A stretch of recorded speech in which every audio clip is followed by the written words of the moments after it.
like exclusive or anything, but now divisive network, is that the that's DD?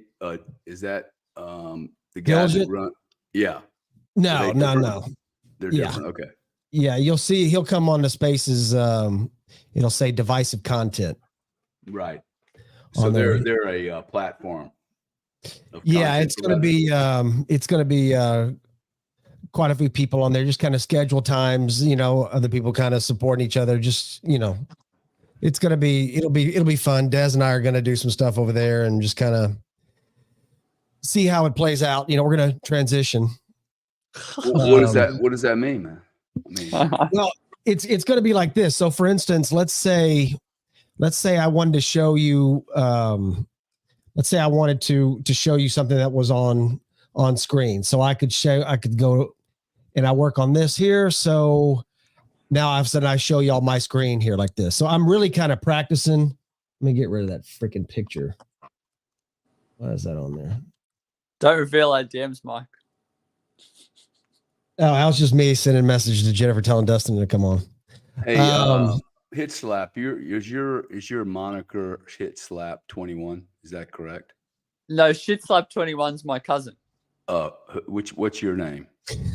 My name is at Hitch Slap 1. Hitch Slap 1 with 1 P or 2?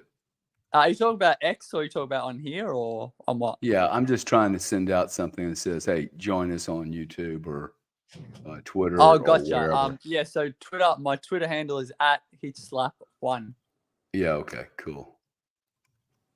Okay. Cool. I've done my job as a proliferator, a impregnator, a spreader of the virus of openness and knowledge. So Gary's actually streaming the same time I am. So it's like, because he's got all the freaking followers, they're all going to his thing, and I'm like sitting, my side is sitting there going. Gary's a popular man, not gonna lie. Dude, so welcome to all the freaking Cardone fans out there on the Cardone network. Make sure bro, seriously, if you wanted to stream this to your network, I didn't mean to steal. No, dude, I don't care. That stuff doesn't mean anything. Would it be better if we just did it on you? No. Just let it stream. It'll be good. My audience doesn't matter, dude. It'll be good. We're figuring all this stuff out. You know what I'm saying? Plus, this will be something I think that you'll be able to keep for yourself as well. So can I ask you a question? Go ahead. Just ask one more question, and then I'll shut up. How do we know if they're my followers, your followers, or more likely Hitch Slap's followers when they comment?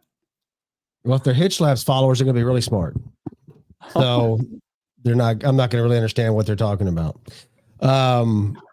So with you right now, I'm looking on X, I'm looking at your live thing.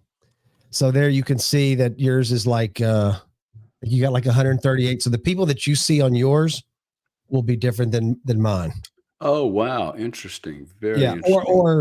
Or they could just be flipping back and forth, but it'll be different because, you announced. Well, I don't have nearly as many gay friends as you have. No, and you damn well shouldn't either. Or boyfriends. So I'm left with the old fashioned females. Oh wait, this is July. I don't even need the gay people watching me right now. Damn, that's all right. Sorry, I was in New York. I was just triggered. Okay, I was triggered. I'm sorry, I was in New York and I was triggered. Did you see the guy that got some ice or something thrown on his coat and during the pink parade, and he went ballistic? They got it all on video. Now they're blaming him that he's a crazy businessman, and it totally looked like he was like, "Bro, you ain't throwing pink shit on my $3,000 blazer." And he kicked somebody's ass. He then kicked 2 people's ass and got it all on film. It'll end up in a big lawsuit on him, probably. Sad. Well, that is. I'll probably put it as politely as I can. I saw a lot of different video clips from some of the parades, and I have to tell you, I did not feel comfortable watching a lot of them. Mike, can I point out one interesting one that I saw? A guy was walking around with a microphone, and he was talking about like trans women, and there was a few people. There was one woman in particular. She's like, "I love trans women. Trans women are beautiful." Blah blah blah. And then he said to her, "How long have you been a trans woman?" She's like, "I'm not a trans woman." And she's like, I'm a woman. And he's like, yeah, of course, I accept your identity, how you were born, but how long since you transitioned? And she's like, no, I'm a woman. He's like, yeah, of course. I mean, what is a woman these days? Who even knows? And she said to him, are you saying I'm a man? And it was just like, she went from like trans women are beautiful to being offended that he called her a trans woman. So I thought that was very, very interesting. Well, I don't know if it's going to top the one where I saw of the dude laying in a pool. Oh, yes, I know this one, unfortunately. I'd rather just leave it like that, man. Damn. Let's say the pool wasn't full of exactly water. It was full of number one. Look, Damn, Hitch.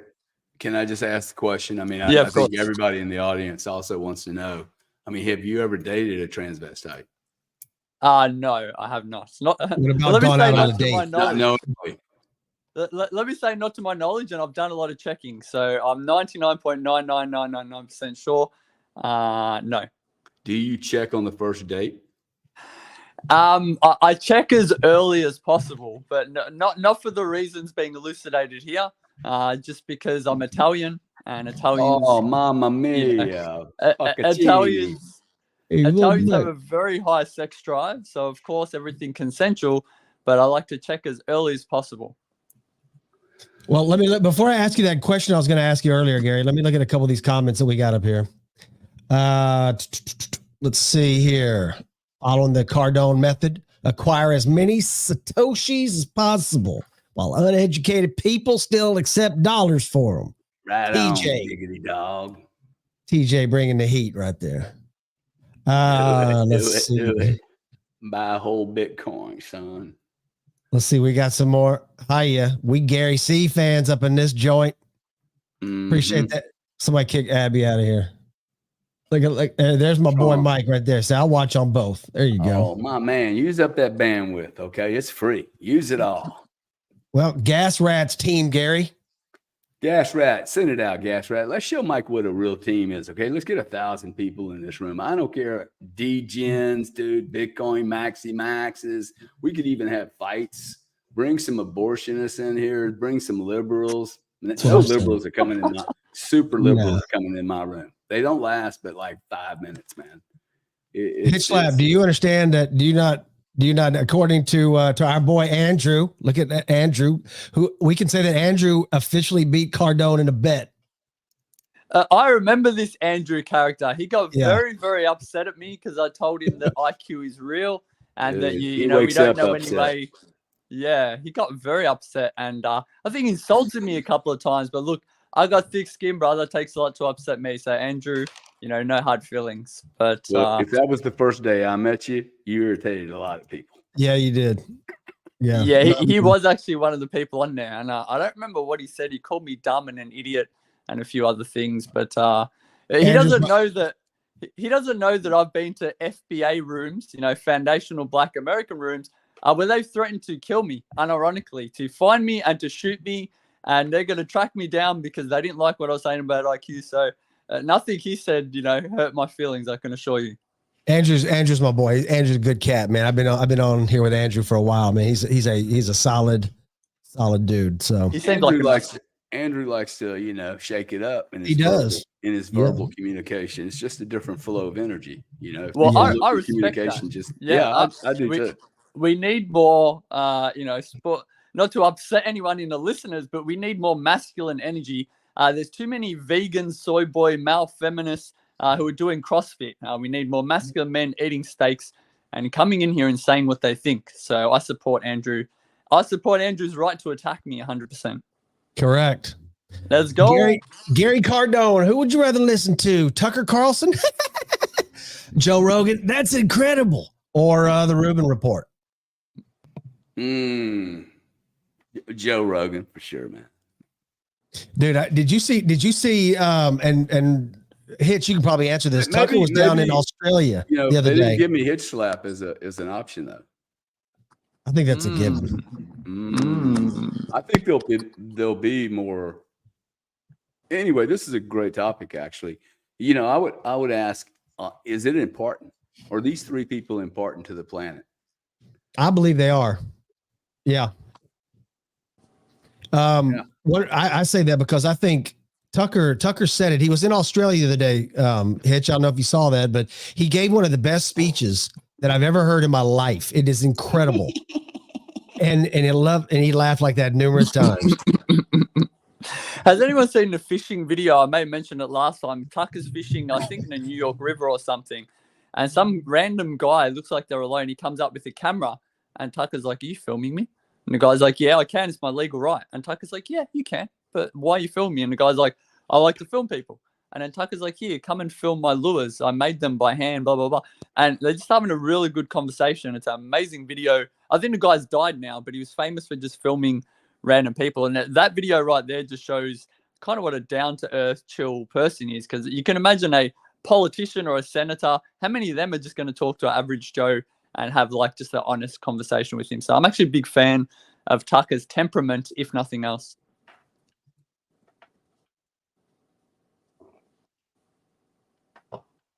We have a audio problem on Mike's end, I believe. Houston, Yes, we have a problem. I think he muted before he told us that he'll be back in a moment. So that's like a guy that's unzipping his pants before he gets into the bedroom, dude. He can't like. This is the perfect opportunity, if I may, to shill. I'm a big fan of shilling. People are like, "Don't shill this," but we have a space coming up. I hope it's okay, Gary. Myself and Gary. Please do. Yeah, myself and Gary have a space coming up on imposter syndrome. We're going to try to do as many of these as we can, pick different kind of psychological topics or topics of interest. And so it's coming up. Go on Gary's feed. You can see the post there. And we're going to be talking about what causes imposter syndrome. Do you feel it? And kind of the benefits, the costs and benefits, because as with everything, everything's a trade-off. There are no solutions or any trade-offs, as Thomas Sowell says. So it has some benefits, which may surprise people, but it also has some downsides. So that's what we're going to be talking about this Saturday, I believe, 11 a.m. One of the times, Eastern Standard, I forget. But yeah, 11 a.m. Maybe Gary can, which time zone, Gary? You know what? I'm going to just make it a lot easier. I have loaded it into a basket of knowledge off to the right-hand side of your screen. If you scroll down, you'll see from Gary. Let's go. Let's go. I'm beginning to emerge as a digital titan. A digital icon, to touch the button. And I can get in front of a $300 camera and look obviously wonderful. And pretend to be comedian on a Tuesday evening without any liquor, dude. That's pretty cool. Hey, let me ask you something real fast. So obviously my mic wasn't working when I was asking Hitch about the about Tucker down in Australia. It was the best part of the broadcast, actually, so far. He'll be here all week. Tip your waitress on the way out.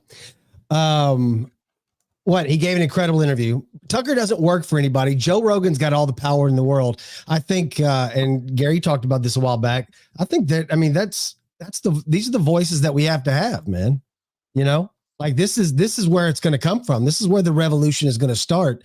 It's going to start by people actually having voices that they can get out there. And Rogan, they tried to cancel Rogan and he won. And Tucker, they literally fired Tucker and he's bigger now than he ever has been. And his content is fantastic. I mean, his long form interviews are absolutely incredible. So I think they are important. Did you see his interaction with the Australian reporter? Say again? Did you see Tucker's interaction with the Australian reporter? Yeah, that was so incredible. Good. Are you talking about the girl who was literally telling that he was lying? Yeah, and funny if people didn't know, she was actually won some kind of diversity award. She was literally a diversity hire, and she was. You could tell from the quality of her question, and I think some point in the middle of it, she said, "You've said it on thousands of your shows." Like, really? You've watched thousands of his shows? Like, you're going to be hyperbolic in the middle of a kind of very large town hall with a guy giving a speech? It was very, very. I would be careful what I say here. We got an e-safety commission in Australia, but I would question. I would want to know what she scored on a Mensa IQ test. Let me put it that way. I don't know, but I'm going to play that clip in a minute because I want. Oh, I love it. I want Gary here. It is absolutely incredible.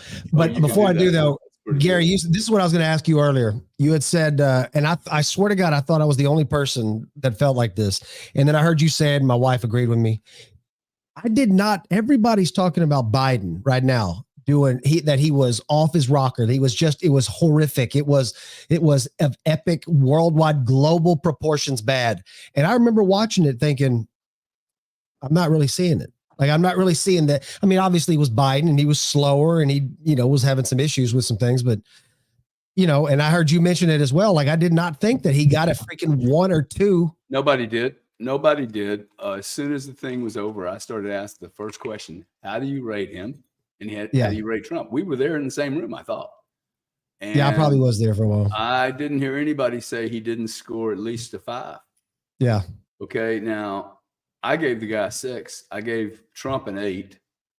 I probably gave him 1 point more than he deserved, in fairness. And looking back, I'd give him a little break for the split screen because let's face it, guys. Okay, this is not easy.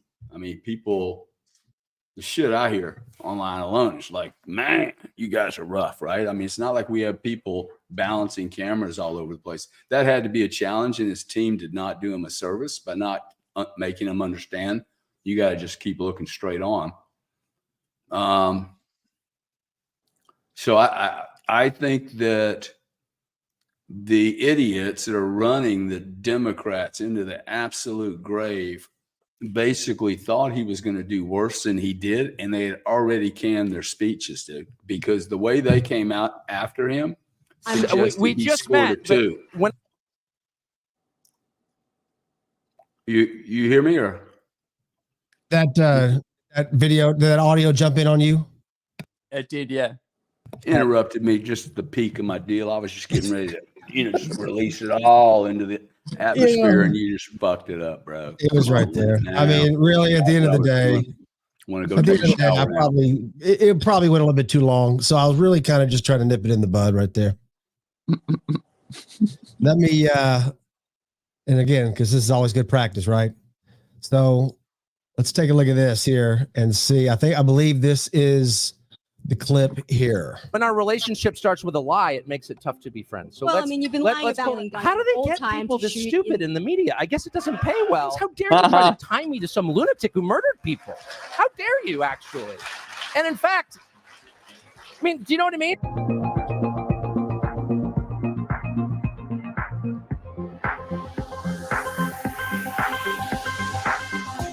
They're not paying attention. Immigrants in what is often referred to as the Great Replacement Theory. This is the same. Have I said that whites are being replaced?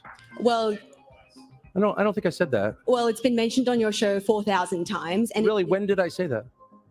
On your I show, said whites are being replaced? You have said that before. Really? Yeah. I would challenge you to cite that because I'm pretty sure I haven't said that. I said native-born Americans are being replaced, including blacks. Native-born Americans. Native-born Americans. And Americans who, like Black Americans, African Americans have been in the United States for, in many cases, their families over 400 years. And their concerns are every bit as real and valid and alive to me as the concerns of white people whose families have been there 400 years. So I've never said that whites are being replaced. Not one time. And you can't cite it. Untrue. So we just met, but when our relationship starts with a lie, it makes it tough to be friends. So you've been lying let's pull that back. I'm happy to explain what I do think. Well, you actually can't say it because I didn't say it, and I don't believe it. And I'm telling you that to your face, so why don't you just accept me at face value? My concern is that the people who are born in the country are the main responsibility of its leaders. And as noted earlier, when those leaders shift their concern from the people whose responsibility it is to take care of to people around the world, to put their priorities above that of their own citizens, that's immoral. And they are being replaced in my country, people who are born in the United States. And the birth rate tells the whole story. They are not at replacement rate. And so the US population is growing because we're importing people from other countries. And my view is that happy people have children, and a functioning economy allows them to do that. And we don't have that. And so you need to fix the economy and fix the culture and make it so that people who want to have kids can. You don't just go for the quick sugar fix of importing new people. Like, that's my position. And if you think that's racist, That's your problem. I never called you a racist.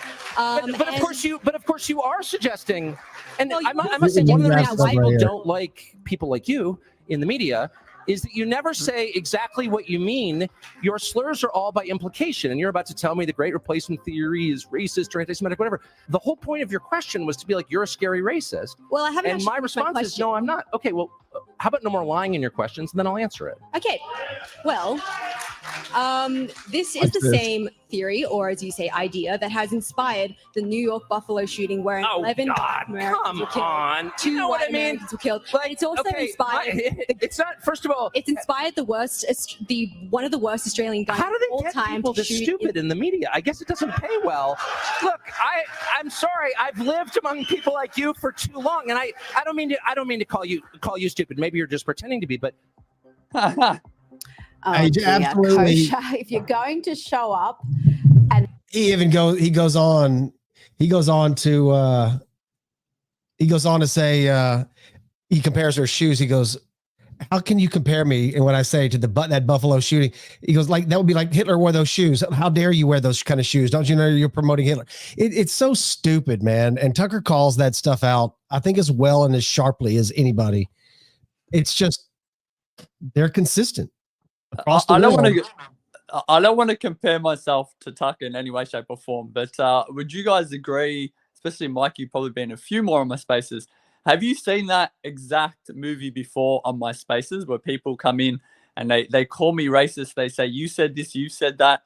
And then I'm like, quote me, where have I said it? Give one instance. And they never can because I haven't said it. It's, my spaces are a tiny microcosm, but it's almost like carbon copies. They'll come in, accuse you of saying things, be snide and disingenuous, and then when you kind of corner them, they got nothing. They just start insulting you, which is exactly what she did. So he called her out, rightly so. That was an absolutely brilliant clip. Yeah, I know you have, Hitch. I don't know about Gary. If Gary gets the DM, the racist DMs, and all that kind of stuff. I mean, everybody. Like, I'm looking at some of the comments on here, and a lot of people, they all kind of liked him a little bit. Garrett Cardone, how you doing? Appreciate it. I'm not sure if he gets too many of that. I'm not sure if he gets too many of that in the back end. Very few people want to really fuck with me very long. So I don't know. I'm a little bit like Hitch. I think if you have the information, I don't like. I've never been owned by one of these people, like a newscaster like that. It's just ridiculous, right? I think being in the public eye, though, that's actually where I was trying to go. I know it's not my room, Mike, but if I may suggest, while we have such an intellectual academic with us tonight, that my question was Hitch lab. Gotcha. I thought it was building up to a compliment. I see. We're gonna wait on you, but it's okay. Mike is looking around like, who are you talking about? Okay, well, we're gonna wait on you because this space needs to be retweeted. And while you're subscribing to Mike's channel and my channel and Hitch's channel and following this and following that and making sure we play the little rat game for the algorithm. Okay, say awesome things about me, please. Make Mike look like an idiot. Do whatever you want with Hitch. But just get us likes and subscriptions, please. Anyway, my question was these three guys, Rogan, Tucker, and who was the other guy? Are these people important for Rubin Report? This decade, and of what relevance are they really, like on a scale from 1 to 10? And then that goes to the question, hey, is there any important what we're doing here? Like I'm trying to get to, hey, is there a value for the Tucker Carlsons? Because I think he speaks to a certain group of people, but it's not 8 billion people. And there's 8 billion people that want a message, they want to go to church, dude. I actually think 8 billion people would love to go to church if it wasn't abusive and full of lies and twisty misties and you got to, cross your pubic hairs 13 times to survive. I mean, it's unbelievable. Okay. Like you've already committed so many mortal sins by the time you're 6. So, And I think actually we're going through a very, very, Mike, man, you're moving the camera all over the place. I know, man. But I think we're going through a very, very, this would be a time when you don't have your shit together to like put the screen on me and then you do your shit in the back. I know, but I'm trying to figure out where that, wait, hold on. Let me try. I got to figure that out. We can put it on Garrett. Let me put, I'll put it on Garrett, Hitch, I think I'd like to hear from you first because you have to be, maybe in a different way or something, because I don't know you that well, but how do you see the role you're playing? And is there, Joe Rogan was a fight guy 20 years ago, dude. Like, it's not like he came with an MBA. And the other thing is now it's dawning on me. I've been under this air from the news media that they actually knew something. And now I realize, oh my goodness, they actually only know how to read a script. They look good. They wear makeup. Most of them look completely different when you see them in human person. They're not impressive. They're tiny with heads this big, which I always find very odd. You know what I mean? And so I think my question is, if I'm saying all the mainstream media is a lie, then it's going to be replaced. And if this is like a church or these avenues, church, education, schools, what's the value of having people like a Joe Rogan or me or Gary Cardone for that matter?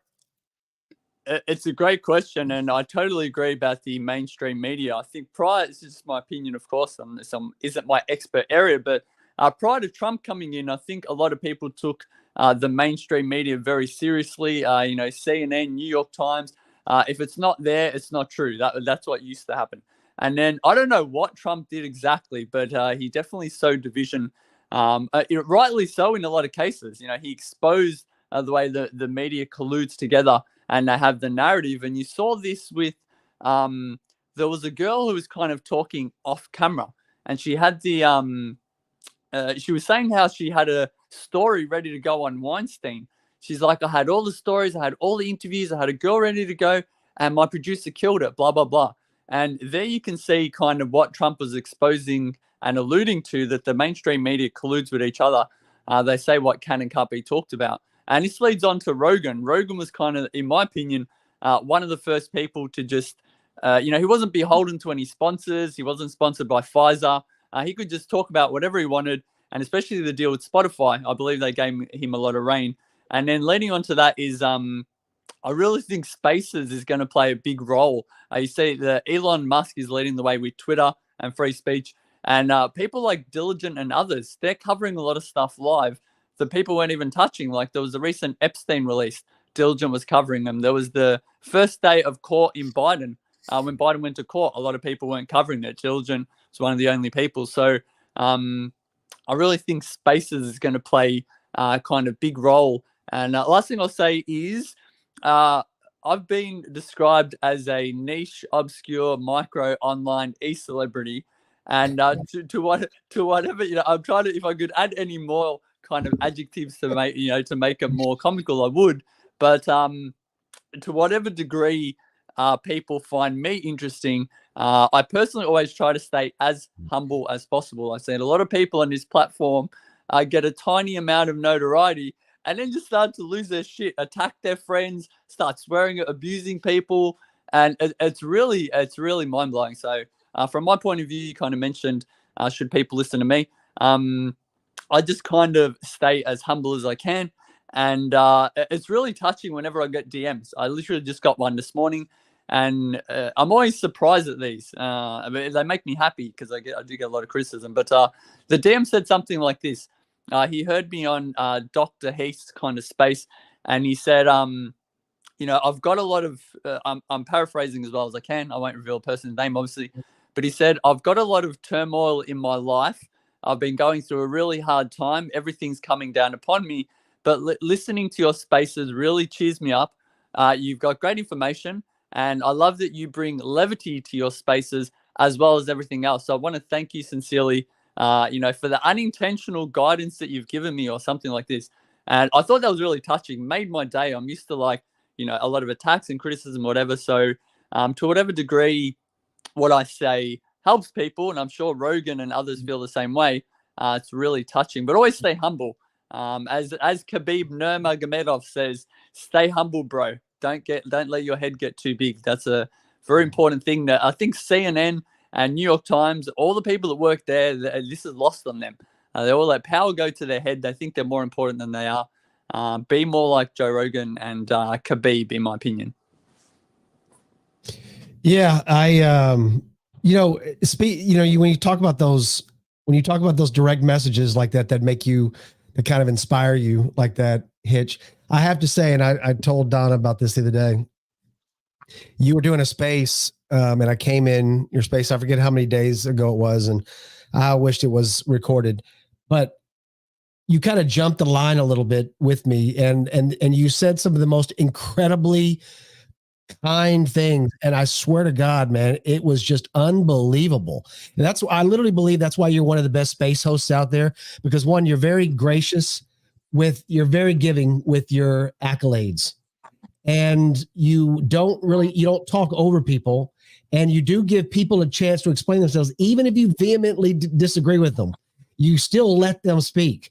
But the introduction that you gave me the other day, brother, that was above and beyond. And you and I, we've talked a lot, privately and stuff. We're on the same page with a lot of things, but I was speechless. I was flattered. Like, it really was something, and when you do that to somebody else, I mean, when you change people's direction in their lives, think about all the people, Cardone, in their spaces, brother. Think about those people that come in there and you make Bitcoin seem so simple. They literally are about to transform their lives. You know what I'm saying? Like that's a big, you're talking about making a dent, Tucker, Rogan, but spaces is just now coming up, and having those DMs, changing people's financial future, literally knowing that they're check back with me in 10 years and they're going to be able to say, what happened? Where did you get that from? It started back, it was like maybe 2024. Trump was about to get, and I was like on one of those X spaces back then where people would just talk. And I was listening to Gary Cardone. He was talking about Bitcoin. And I just said, you know what? Screw it. I'm going to do it. I'm going to get in on it. That's a big impact. That's a big freaking impact on people, man. And I don't think it's something that should be, just dismissed as, it's not that big a deal. I think it is a big deal, Well, that's the important piece for me to know, that there's some important, you're adding value here. Cause I think there's going to be a real mad dash to try and figure out how do you monetize this. But just the year I've been doing this social media stuff, which I'm really not that comfortable with, it is really, shown me how in need the population is for attention, love, just what you said, just being acknowledged, right, for your attributes. And that doesn't happen very often. And I think, it's just something that people have to be reminded of. I agree, though. Hitch does that very well. The question I just want to get back to, though, if Joe Rogan and these other two guys are important, how many more people like that do we need? Because this market's going to get flooded with a lot of people. Some have, going to be solo acts. Some will be collaborators like myself. I think that's where I'll end up being if I continue. At some point, you got to figure out how to monetize this, or it's going to get really trashy. And that may be okay. Okay. I think you just hit it with the collaboration. I think collaboration, it's much, and you said it before, and I totally agree with you. I have so much more fun doing this with numerous people that I like, just to kind of see where things go. I like to see where it's going to go, whereas some people get on there and they're brilliant by themselves or in a one-on-one interview. But I think it's the collaboration. I think that's the key. I think that might be part of the answer. Is, do we need another Rogan? Do we need another Tucker?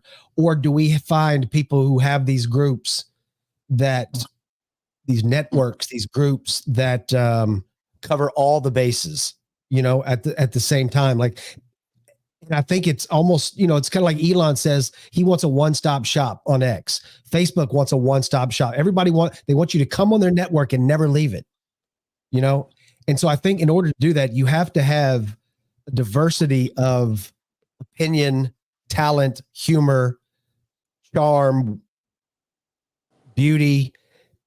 But the beautiful person can talk about football. The charming person can talk about racism. You know, the monetary guy can talk about, you know, building a house, you know? So I think it's all of that into a big, does that kind of make sense? Yeah. I mean, I think it's going to, you could have thousands of people like you and I doing this, and it bring me, you would never say that a village has too many leaders, right? Or teachers or philosophers, right? So I actually think we're getting to this point of that the philosophers of the world are going to be the most valued, the thinkers. What do you think, Hitch? Do you think that's where we're headed, and that people probably need to learn how to think? I think the people that, I mean, you guys said it perfectly. The people that you choose are very important. And I think the life that they've had also makes a big difference. I'll kind of use both of you, if that's okay. You know, Mike, you've had a background in teaching. You've talked about it a lot.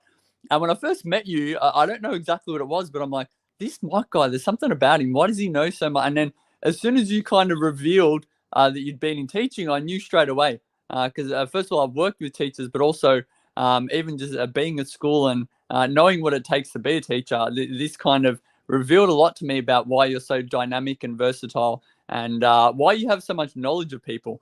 And I picked up that straight away, both from how you host, but also how you're a speaker in space. You got very good etiquette, you're very articulate, and you can read the room very well. You seem like you're a couple of steps ahead. And then same with Gary. The first time kind of spoke to Gary, that you know, I just thought, I hope you don't mind me saying, Gary, I thought, oh yeah, this Bitcoin guy, whatever. But then when I was hearing him talk about kind of his business, his life, the way he dealt with people, the methods he used to kind of judge character and stuff like this, I was very impressed, and it really elucidated to me like the life that someone lived is very, very important, and especially for the experience that they can draw on. So, you know, my summary point is, you know, you got to get the right people. It helps if they've had a kind of lived a full life, and they can draw on a lot of their life experiences to kind of surprise you with their knowledge. So the people that get in there, the people that kind of get brought to the forefront, and the knowledge I have, it's very, very important. But yeah,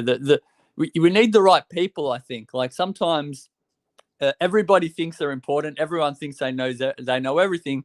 And of course, everyone has a right to be heard to some degree. But, you know, there are certain people who know things or have experience or have value to bring. Of course, Gary and Mike and many others. So I think getting the right people is kind of the main key to kind of furthering, disseminating information, and kind of help educate people on whatever it is, whether it's what's gone on in COVID, whether it's Bitcoin, or whether it's just kind of a lot of stuff that Mike talks about. The right people is very important. What do you think, Mike and Gary? I agree. I sometimes though, I think, you know, the grass is always greener on the other side. You know, it's like, when I hear you talk about IQ, I hear Gary talk about Bitcoin. Like sometimes to me, I wish, you know, that I was where I was like a master of one, you know what I'm saying? But I've always been uncomfortable with silences. I've always been uncomfortable with things like this. So to me, I've always wanted to be a jack of all trades. Like I want to be able to, I guess, fill in that fear, you know, of like silence. Like if somebody tries to corner you with something, I know a little bit about that, and I know a little bit about that. And I think it just comes from fear. But really, I think when I hear you guys talk, is, you know, the IQ and the Bitcoin, I'm like, man, like it's probably more productive to be like that, you know, to have that knowledge of that one thing. But I think that one thing overlaps with a lot of things. Like, you know, for example, you know, psychometrics IQ, that's my main area. That overlaps into genetics, maybe like concentric circles. I know a bit more about genetics. And then overlapping outwards, I know less about psychology. And then going outwards, I know less about physics. So as I'm going further and further out, I'm knowing less and less and less.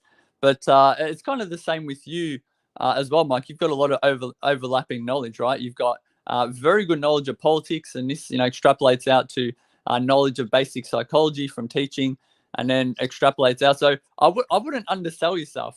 You know, you also can jump into a lot of kind of conversations, and this idea of overlapping distributions or concentric circles obviously applies to Gary as well with business and finances, and even just reading people. I was most impressed with Gary's ability to kind of, I always shit on EQ. It's fake. It doesn't exist. Blah blah blah. Yes, you do. Gary has exceptional interpersonal skills. You do shit on EQ. I do shit on EQ. I mean that hurts a lot of people, bro, when you do that, because they come into the conversation and y'all are going to get that when y'all do your imposter syndrome space, right? They are going to come into y'all space, bro, and they are going to lose their mind when one of y'all say there is no EQ. Yes. Oh, yes, there is. Yes, there is.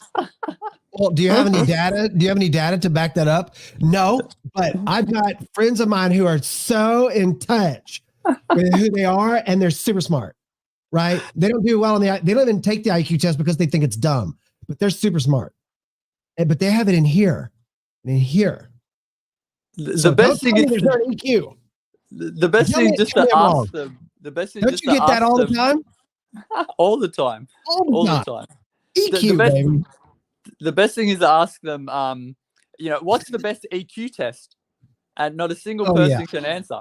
They've never taken one. They don't know of one. They don't know the names. There's no official ones because EQ is fake. There, I've said it. Fake and GHEY. That's correct. Josh says, yes, people have to learn how to think for themselves, and you guys give everyone, me included, a different perspective. Some of us haven't been exposed to the financial side. Appreciate that, Josh. Yeah, that's very kind words to say. And I think he's right on the perspective. Gary, your perspective's kind of different, from somebody who kind of comes from your background and where you're at now. I think that you kind of shock people that you're so accessible. You're on mute, Gary. Let me see if I can unmute you from here. Mike's muted you. He's trying to amateur. That wasn't me. That was you. Amateur hour. Amateur hour with Gary Cardone. See, that's one of the things that I have learned to do as an older guy, as I've matured, not an older guy, but is to, oh, wow, I made a mistake. What an amateur move, Dave. Because I would actually say that to somebody that worked for me. Like, to me, oh, hey, what an amateur move. Well, it was an amateur move, right? I had this little guy in my head, man, just always driving me. And I think that's what the imposter syndrome is about. I'm really looking forward to that. That's Saturday at 1 p.m. Some other time, but it's 11 a.m. Eastern. You like the way I confuse you? Okay, it's 11 a.m. Eastern. We have that special time, by the way, for Princess, shall we call it Harry Slap. Correct. Now, on this EQ thing, this is interesting. If it isn't EQ, well, first off, you guys suggest, and by the way, Gas Rat, Galveston, Porca, you guys are all going to love this question here, but if y'all could retweet the space again, I know you've probably already done it, but redo it again. I'm told that if you undo it, tweet it, and then untweet it, Mike, you paying attention? That actually helps the algorithm. Stop back in school.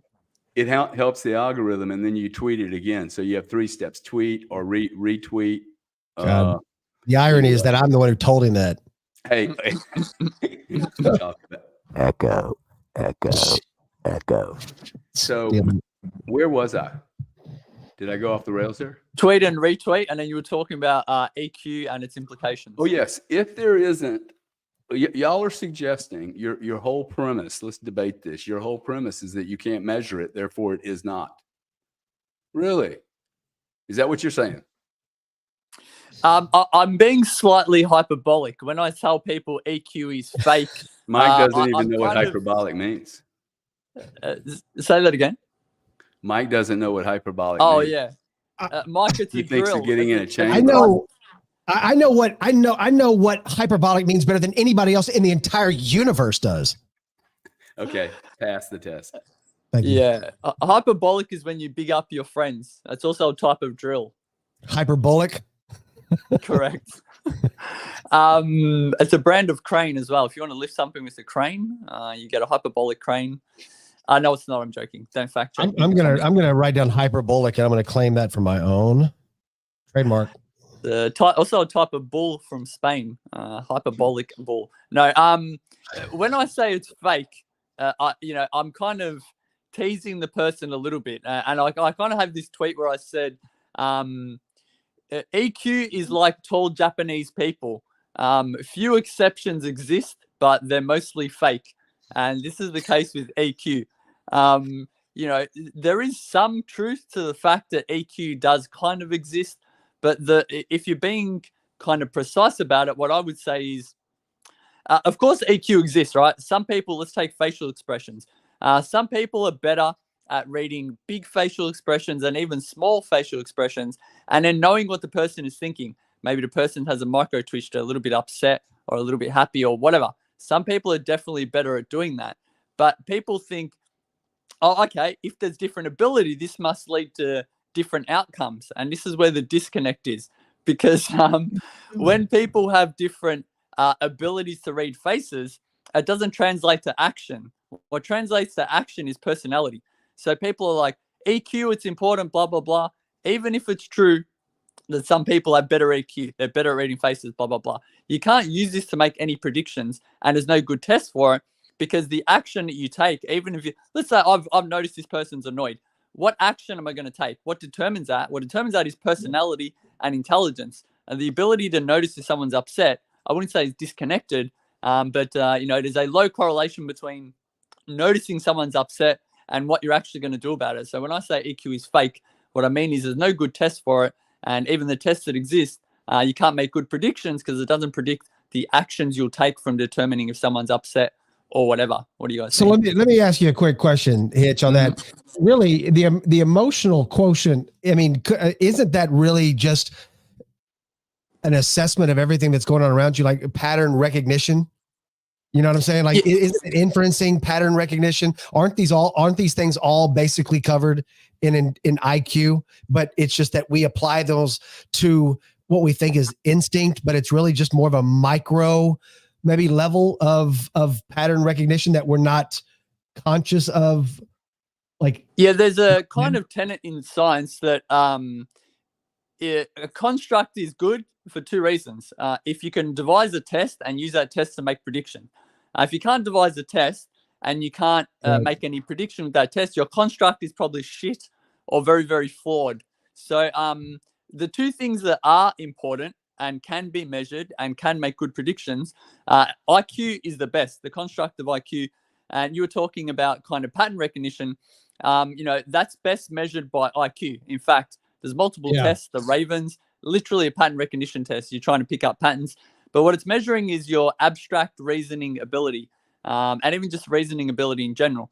And then you've got personality. Personality is best measured by the big five. So if you do anything, let's say academic achievement, you want to predict how well someone's going to do. You pick a target. Our target is academic achievement. What best predicts this and eats up all the variance? IQ eats up most of the variance. The big five eats up the remaining variance. What variance is left for EQ? Nothing. Because EQ is a worse predictor of everything than the big five. So when people say EQ, if they mean the big five personality test, I'm all on board. If by EQ they mean something other than the big five or other than IQ, then it's fake and GHEY, in my opinion. GHEY, is that correct? Yeah, GHEY, gay. Word. Yep, that makes sense. How do you explain the intelligence to be able to put the personality in action such that it takes advantage of it? See, I think that's the piece that I think you're just suggesting that it's personality. Maybe I'm wrong there, but my ability to, like you made a comment about me, like it's not IQ. You said, hey, my ability to like read a room or whatever. I don't know what it was. What is that? It's not EQ. So what I would say is, personality is driving your feelings about what to do about things, right? And IQ is driving your ability to recognize patterns. So, people will. Why do you believe that though? Why can't I just look at it as any other problem? Well, any problem that you're going to solve is generally measured. Someone's problem-solving ability, yours included, is best measured by an IQ test. If anyone knows a better test to measure someone's problem-solving ability, I'd love to hear it. But my proposition is your ability to, read a room. Okay, maybe that's EQ. You then have a feeling about what is going on. That's personality. And then what you decide to do about it, that's mostly driven by IQ. You're going to make cost-benefit analysis. You're going to make predictions about how the person react. You're going to engage your pattern recognition. And what you do about it is largely driven by IQ. Of course, using your personality, because personality is what is helping you to detect what is going on. But pattern recognition is largely a function of what they call general intelligence, or the G factor. So once you account for the big 5 personality and IQ, what else is there? Like this encompasses everything. Remind me what the big 5 are again.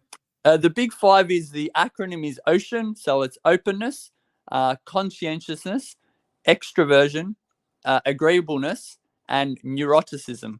So that's OCEAN. That's the big 5. That's personality.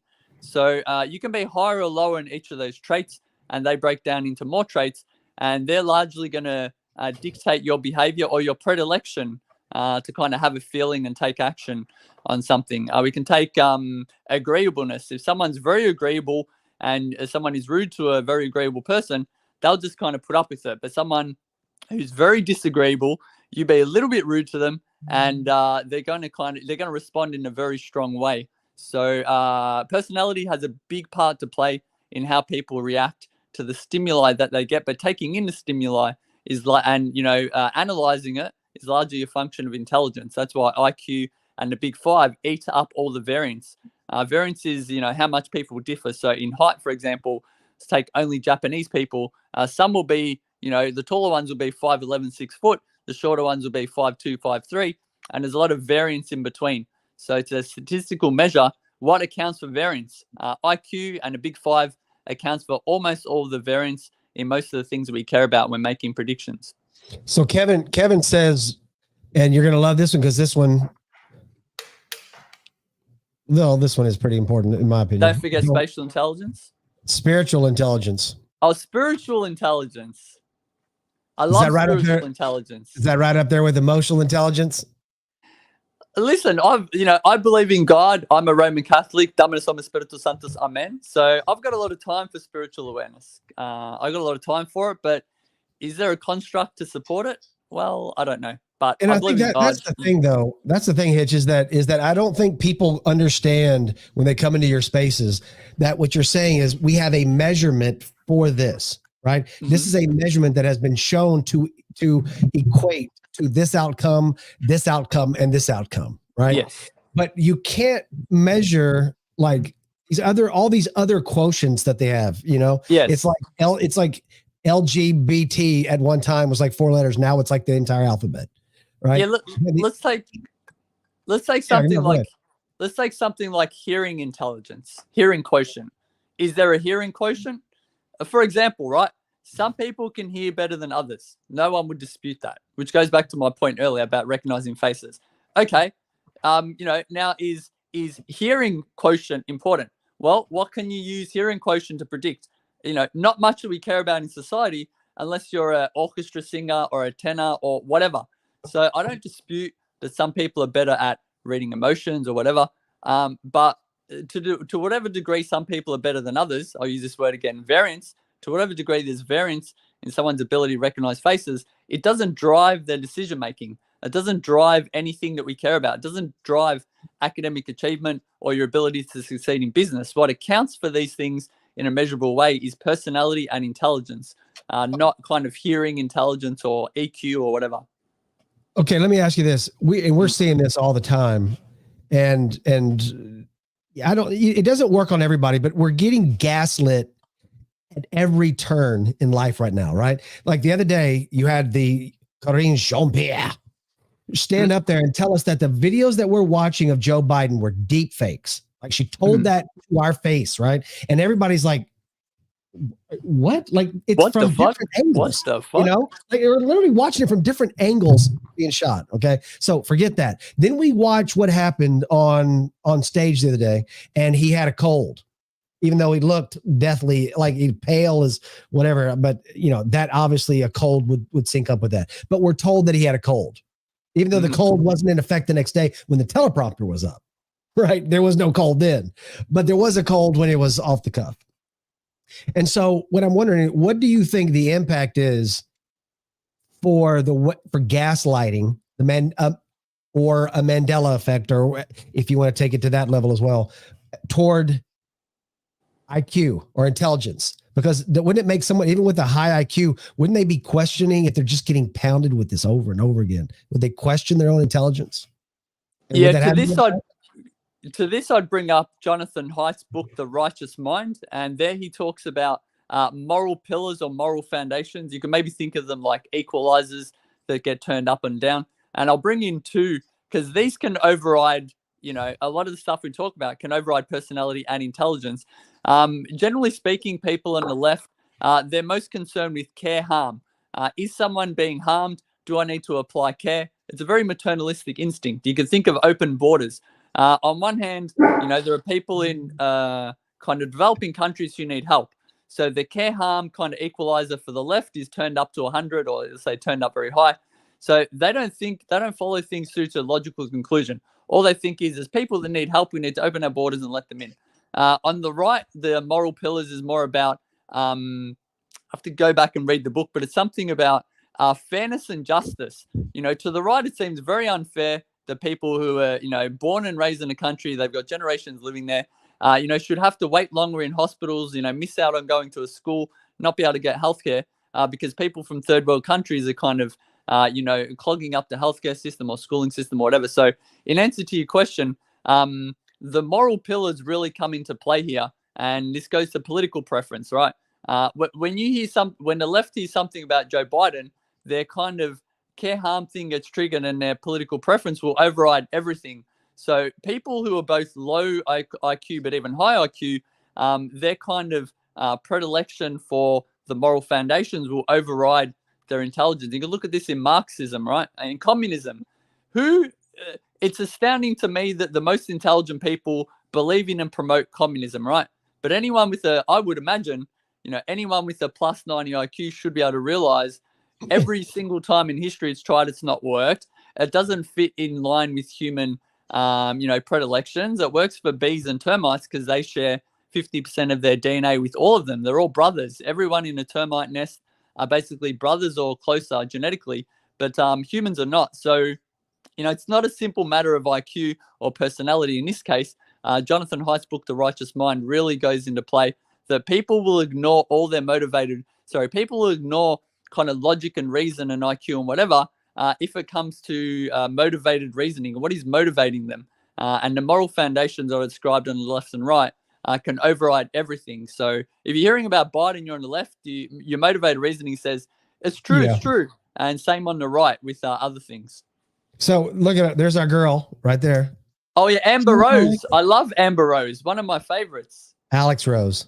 I know. I called her Amber Rose last time. Oh, you call her? Okay. She grilled me in the DMs. How dare you call me Amber? And then she come into my space and hectored me in public, but I deserved it. Yeah, she grills me too. Gary, if you don't know Alex, Alex is a very... I should probably stop recording while I say this because I don't want her to use this against me. Yeah, it's a bit small on my screen. Can you read it out if that's all right? Yeah, it says from Alex, but in all caps, lack of emotional regulation. I don't know what that number is right there. It says low empathy can predict personality disorders. So lack of emotional regulation and low empathy, I guess, can predict personality disorders. Well, what she's describing is a personality disorder, so it's not predicting it. It's like circular logic there, yeah. Low empathy, in a lot of ways, is associated with psychopathy. So it's not that low empathy is predicting psychopathy, it's that psychopathy is causing low empathy. So intelligence is, Josh says, intelligence is the speed at which you learn a certain subject. At least that's the way I look at it.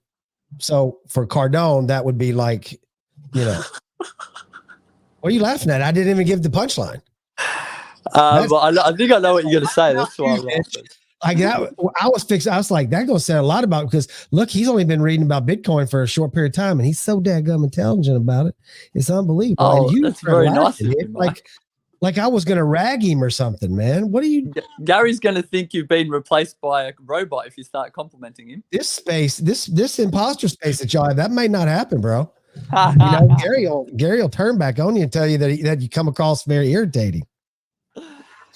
Well, I've actually got a question for you guys, but I don't want to clog up. Is there any more kind of questions coming through along these lines or whatever? Otherwise, maybe I'll pose one to you guys. Openness, consciousness. What's the E? Yeah, so it's openness and conscientiousness. So conscientiousness is basically doing what. Yeah, I know what it is, man. I'm just trying to get to the E. Fuck off. It's like hyperbolic. It's the same you know thing. What? See, he's smart enough to understand. Hey, Gary doesn't understand conscientiousness because he mispronounced it. So let's make sure Gary understands what. So go ahead. You're right. Conscientiousness for the audience is what? Yes. Openness, we'll understand. Conscientiousness is doing what you say you'll do. So, for example, if I say I'll arrive at 9 a.m., I'll arrive at 9 a.m. It's also doing the work that needs to be done.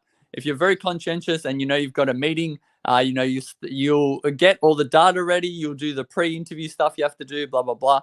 So conscientious is basically doing what you say you do, getting everything prepared, being diligent. Does conscientiousness require shame? I don't think it requires shame, no, but shame can help in the outward outcome. So in the outcome of the same things you'll achieve with conscientiousness, you could achieve them by shaming someone, but I'd say they're separate. Yeah. What I'm trying to do, build up the case though, because, I'm trying to build up a case. What's the E, my man? E is extroversion.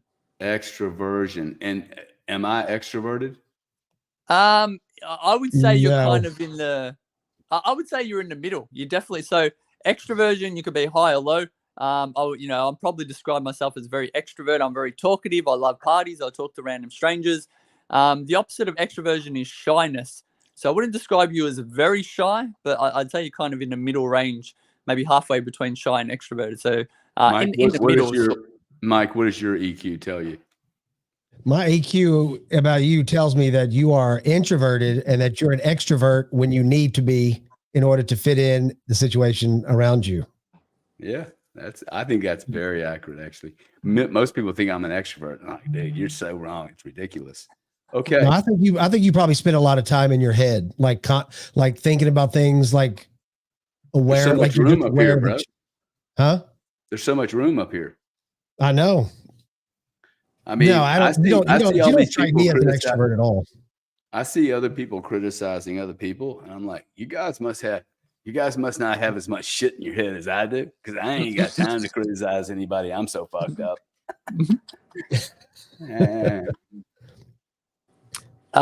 A's extroversion. A is agreeableness. So agreeableness is pretty straightforward.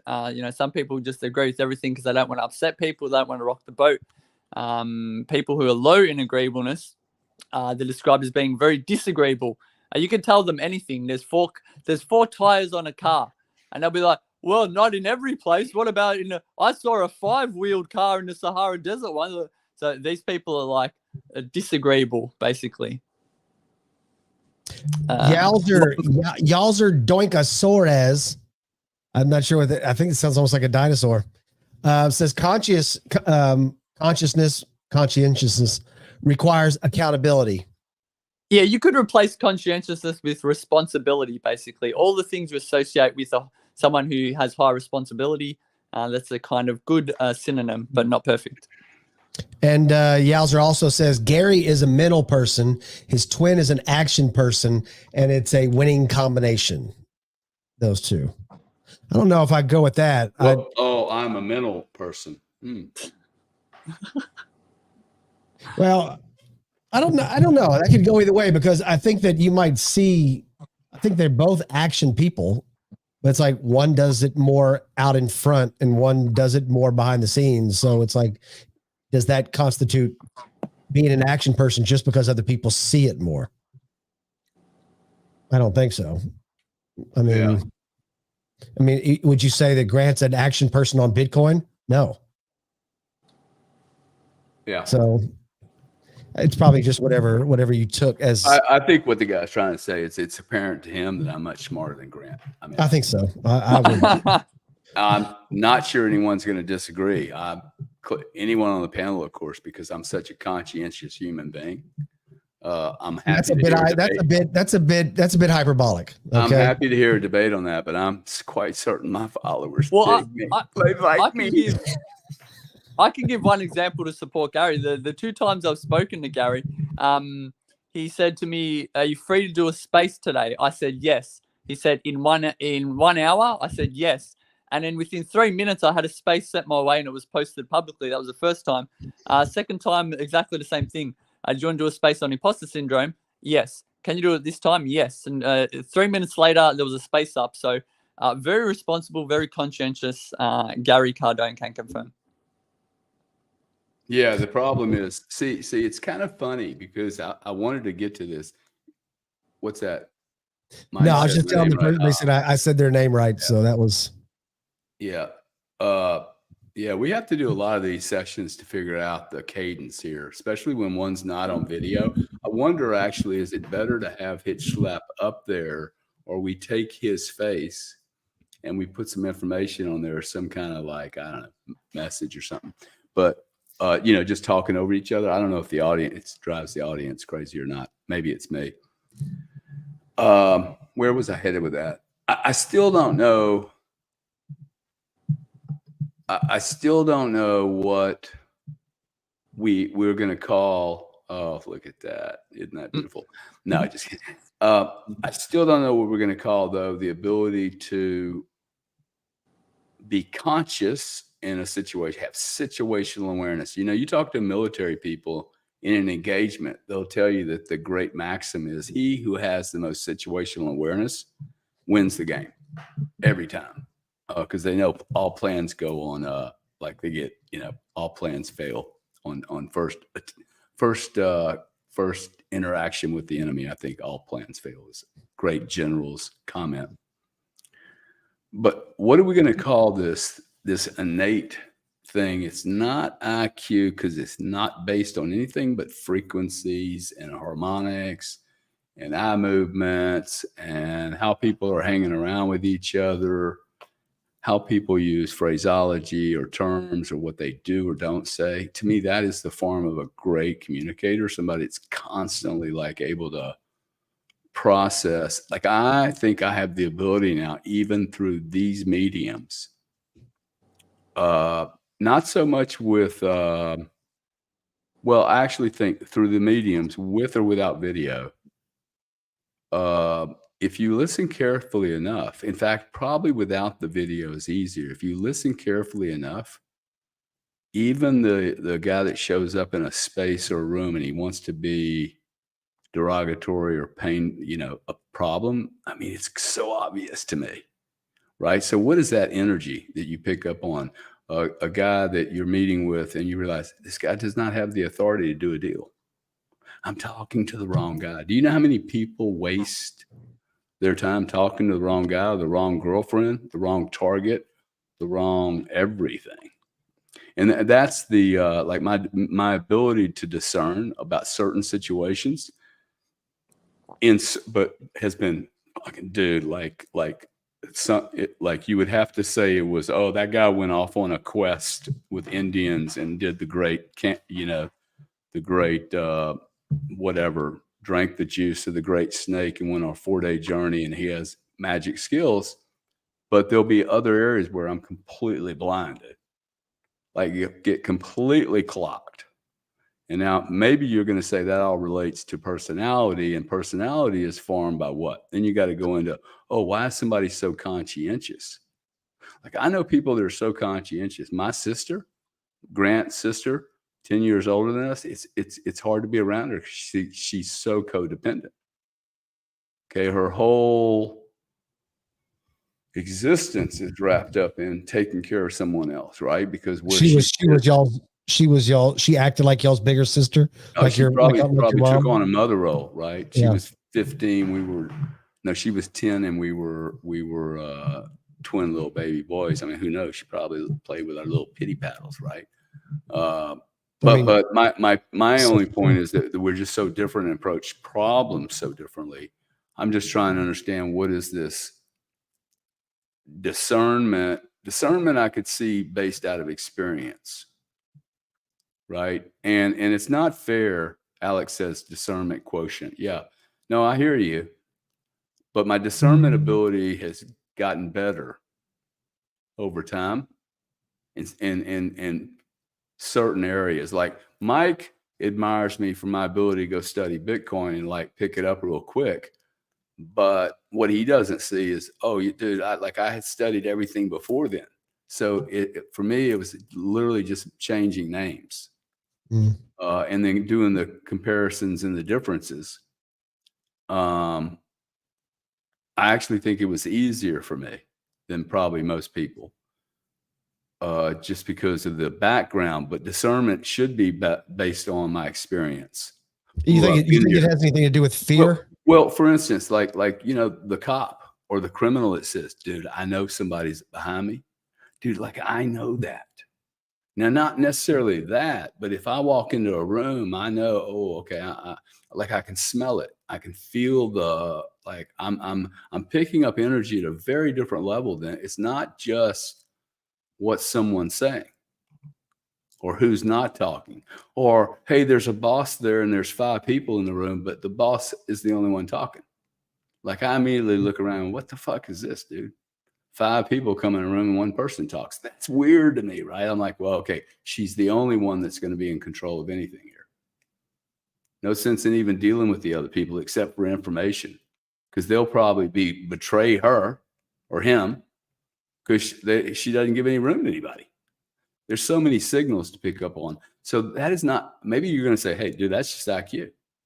Okay, maybe that is. I don't know that it matters what bucket it falls in, but I am interested in helping other people figure out, hey, how do you pick up these senses as if you were a hunter, warrior, right? Those great, in every Indian tribe, dude, there was this guy that had the fucking skill, bro.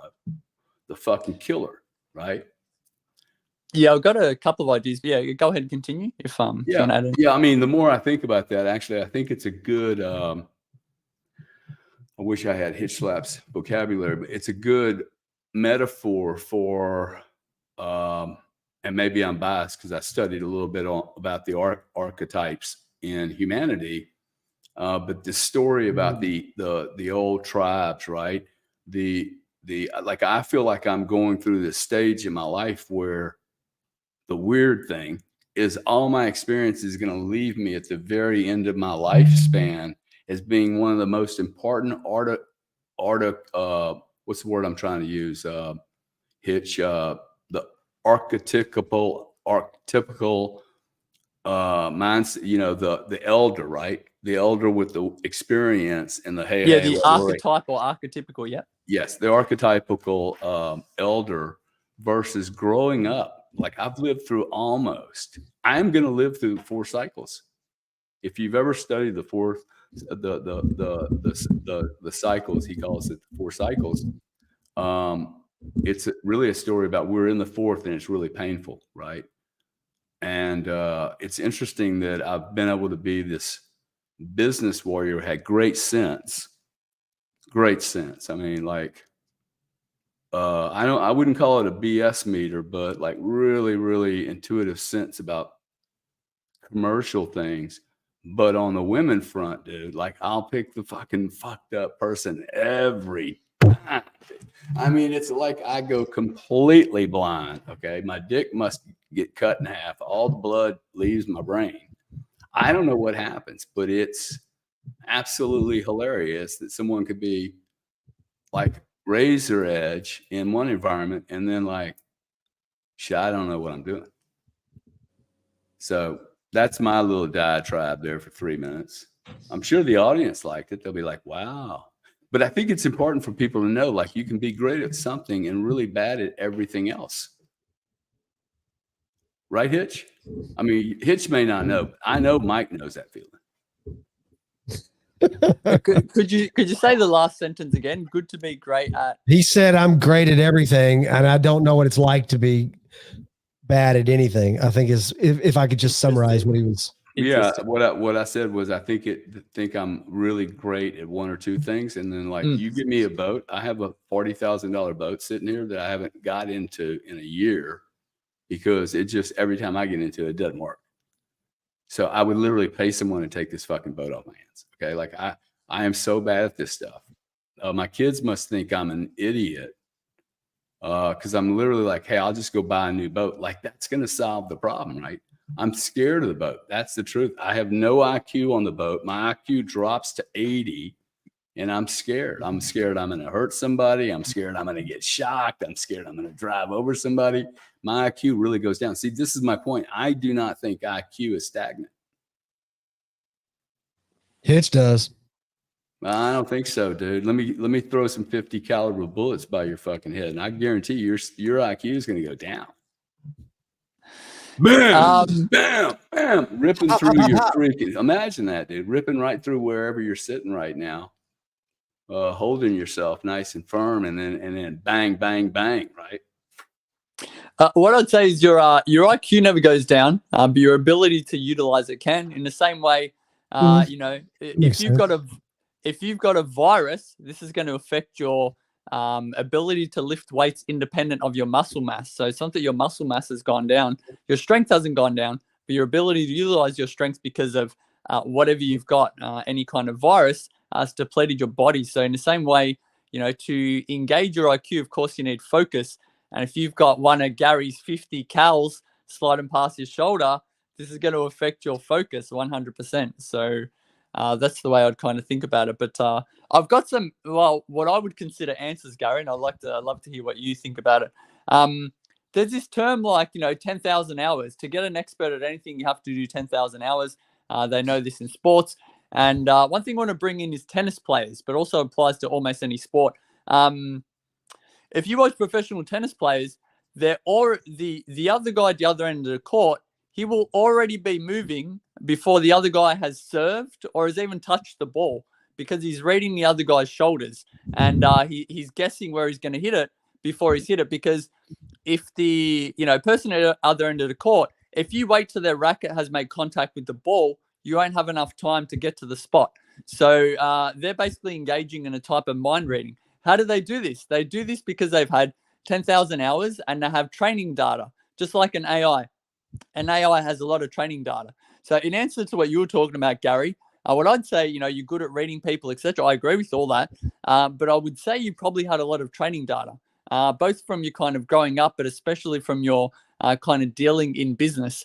And of course, some people are a little bit better than others, but nothing beats training data. Last thing I'll say is when you hold everything constant, you give everybody, you know, as much as you can, the same training data, the same schooling, the same experience, blah, blah, blah. Who's going to be better at utilizing the trading data, at, engaging in pattern recognition? People with a higher IQ, on average, are going to be way better than people with a low IQ. So in summary, Gary, you're good at it because you've had a lot of training data. You've probably had way over 10,000 hours rating people. But, if everyone had the same training data as you, what I'd predict, the 145 IQ people would be the best at it, and the 85 IQ people would be the worst at it. This is what the kind of data supports. What do you reckon, Gary? Hey, hold on, Hitch, real quick. Can I read you, Hitch? Yeah, can I just read you an 85 IQ post real quick? Please. So this comes from a watcher. His name is what's the guy's name?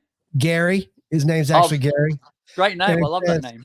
Yeah, it says, repost this space saying at Gary Cardone is an idiot and Hitch Slap is ruling over him with his overwhelming IQ, crushing Cardone like a nut while Mike Mack laughs internally.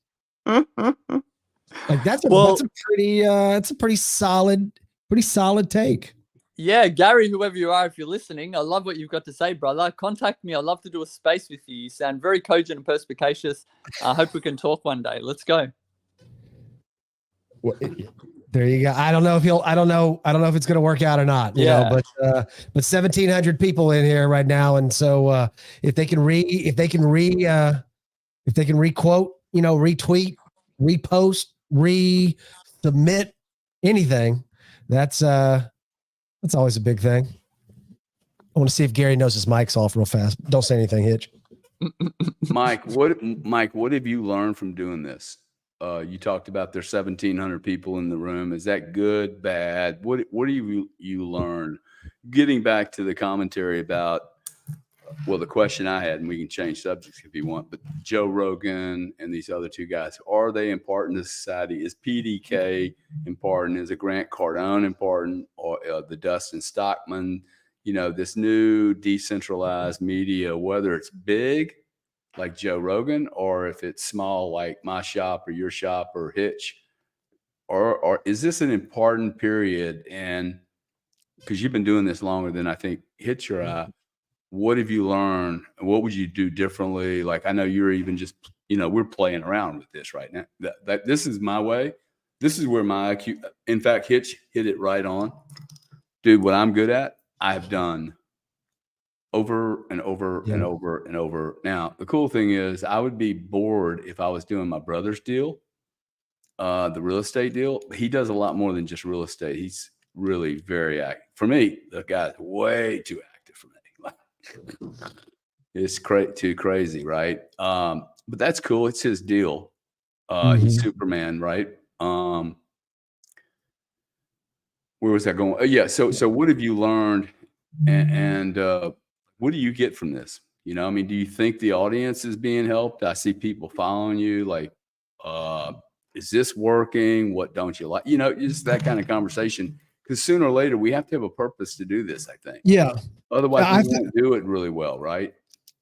I think for me personally, and you know, like if you have a space, you know, there's like, let's say you have a space, Gary, or Hitch has a space, like, and if it's a big space, the 90% of the people in that space are never going to come up and talk, right? Like, I know, like my wife says, don't you dare. Like, she don't want a heart. If she comes in the room, she want a heart. Don't, like, that's just not her. She could, but she just doesn't want to, you know? And I think we all feel that to some degree. And I think what I'm learning from this space personally is that I have to be willing to make mistakes and try things and fail. You know what I'm saying? And like, not know, like, how in the heck do I put freaking Cardone's face up there? There it is. Now I figured it out. So now I have no issues, and I'm much more confident when it goes to a speaker to just say, boom, because I've just learned it. But I wouldn't have learned if you hadn't called it out. Like when you called it out and you said, well, you know, maybe it'd be best if you came to my face. I'm thinking about these other, I'm like, I didn't even think about that. You know, like that is the better way to do that. Even though I know in my mind as a producer doing it for the Rockets, doing all these years, I know that that's the right play. And yet here, I didn't even think about it. Wait, what's the right play? What's the right play? Like if somebody's talking, like you were saying, is to be able to go to their full shot. But usually, like if I'm at the Rockets, I would be producing. And so I can do all these things from an outside point of view. Being involved is a lot different to being able to self-produce and speak and listen to what somebody else is saying. Like that's what I'm learning. And it's, you know, it's coming a little bit, well, look, I mean, I think you just show, you know, that you have a good IQ in some places. I mean, why would you go to a solo screen when you have me to show? I mean, that would be just so stupid, right? Now, what I don't understand is why the guy with a fucking animation is taking up any square footage whatsoever. Does anybody care about the Hitch Slap guy that has no video? He's hiding behind his camera. Does anybody cut him? Okay, cut him immediately, bro. There. Oh my God. Let's go. Let's go. Is that like 1990s? 92? That ain't even freaking Hitch, man. Wow. That's Why doesn't he have his collar up? I imagine that. Zone in on that again. It looks like the collar should be up, bro. He would describe himself as debonair. So here's what I don't get, and I'll say this, and it was going back and just real quick, Gary, what you were saying about there has to be a reason why we're doing this. I think one reason why we're doing this, and I think it's okay for this to be a reason, is that we don't know where this is going. You know what I'm saying? It's like we know that we're at the beginning of something, but we don't know exactly what we're at the beginning of. It's like the internet at the beginning. It's like, you know, this is something. Dude, I gotta tell you, dude. Okay, that is one of the driving reasons I'm doing this. I question this. This is a very good conversation, actually. I can't believe I'm having it. But there's something going on here that is too big for me to not stick my beak in. I'm like, no, dude. See, this is the intelligence again. This is what I'm great at. Like, I think I must have been like this warrior hunter person most of my existence in the universe, because it is so obvious to me something very, very important is happening right here, right now. This was my point earlier without being hyperbolic. And maybe part of my ego and part of my imposter syndrome, the ego part. Well, anyway, there's just part of me that I just cannot not. I would feel really stupid if I walked away from it. What I probably don't understand is the cost of doing it. And I'm not sure if the outcome is going to outweigh the cost of doing it, because I'm just not used to being this public. But the more I think about it, this is why the imposter syndrome thing for me is a very good discussion, because I think I have it massively when I come here. Massively. Really? Oh my God, dude. I think it shows up for me.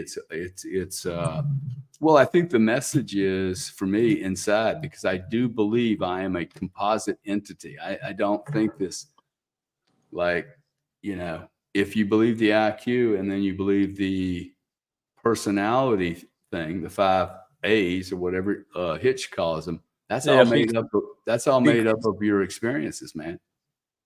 Okay, they're either your experiences of this lifetime, and if you believe like me, there's multiple lifetimes, and I didn't come here with a blank memory.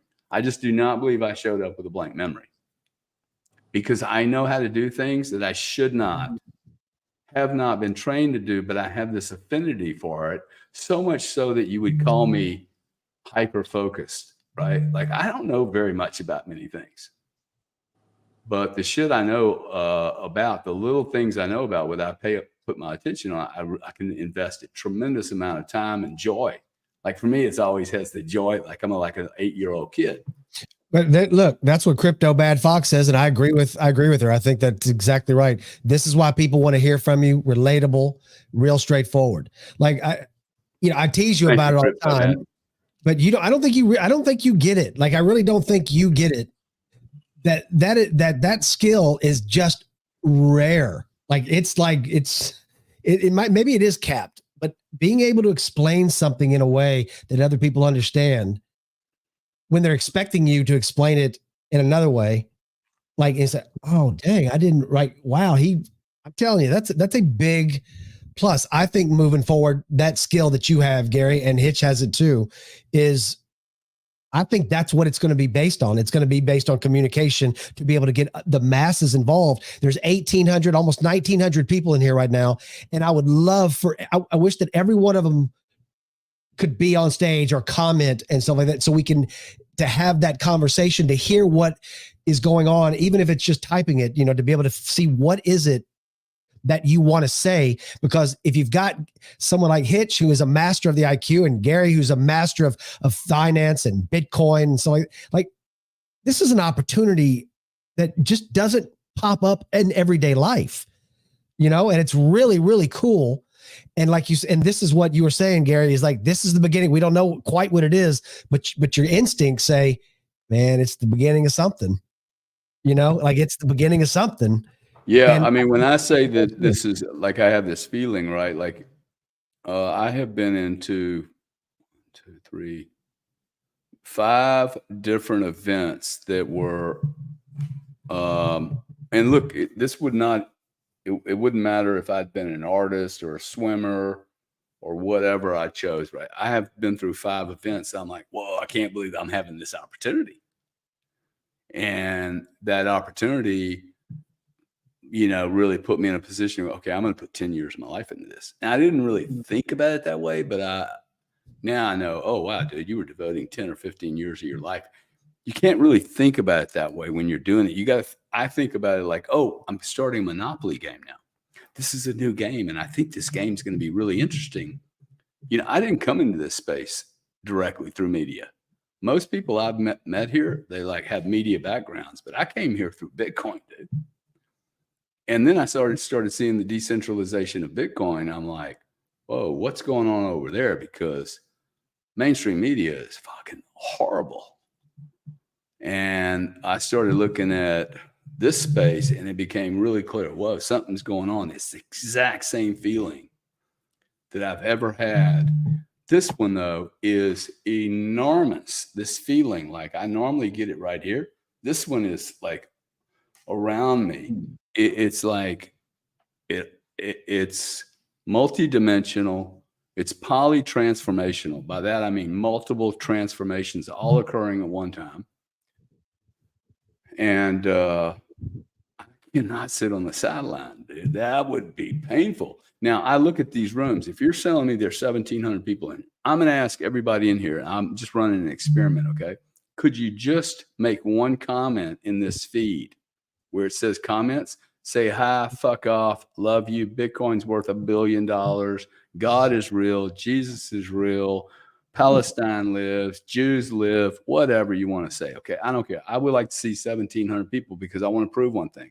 Me and Mike Matt put this room together. Hitch was willing to jump in with us. He's in Australia right now, 14 hours ahead of us.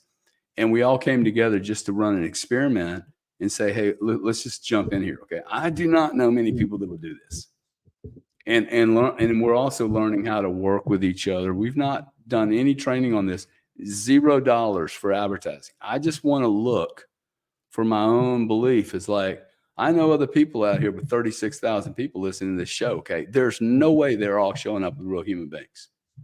Okay. I do not believe that. There's not one person paid here to be here. And I just want to see the responses, right? Like ask a question or do something. Get it going, because I think there's this room, if we organize this correctly, Hitch and Mike, I have a feeling there should be 1 million people in this room one day. Okay. Hey, Fox, it's 1 million people, 1.2 million a day. That's it, dude. CNN gets 300,000. But people are begging, and they're robots. All these, I don't want those people. Okay. They're robots. They have been so tortured with pharmaceuticals and this. My sister just does the remote. We have to give these people a better option.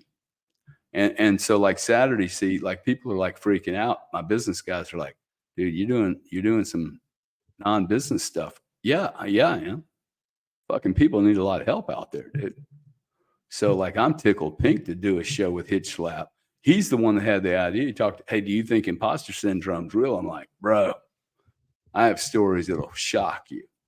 Okay. $250 million worth of self-abuse.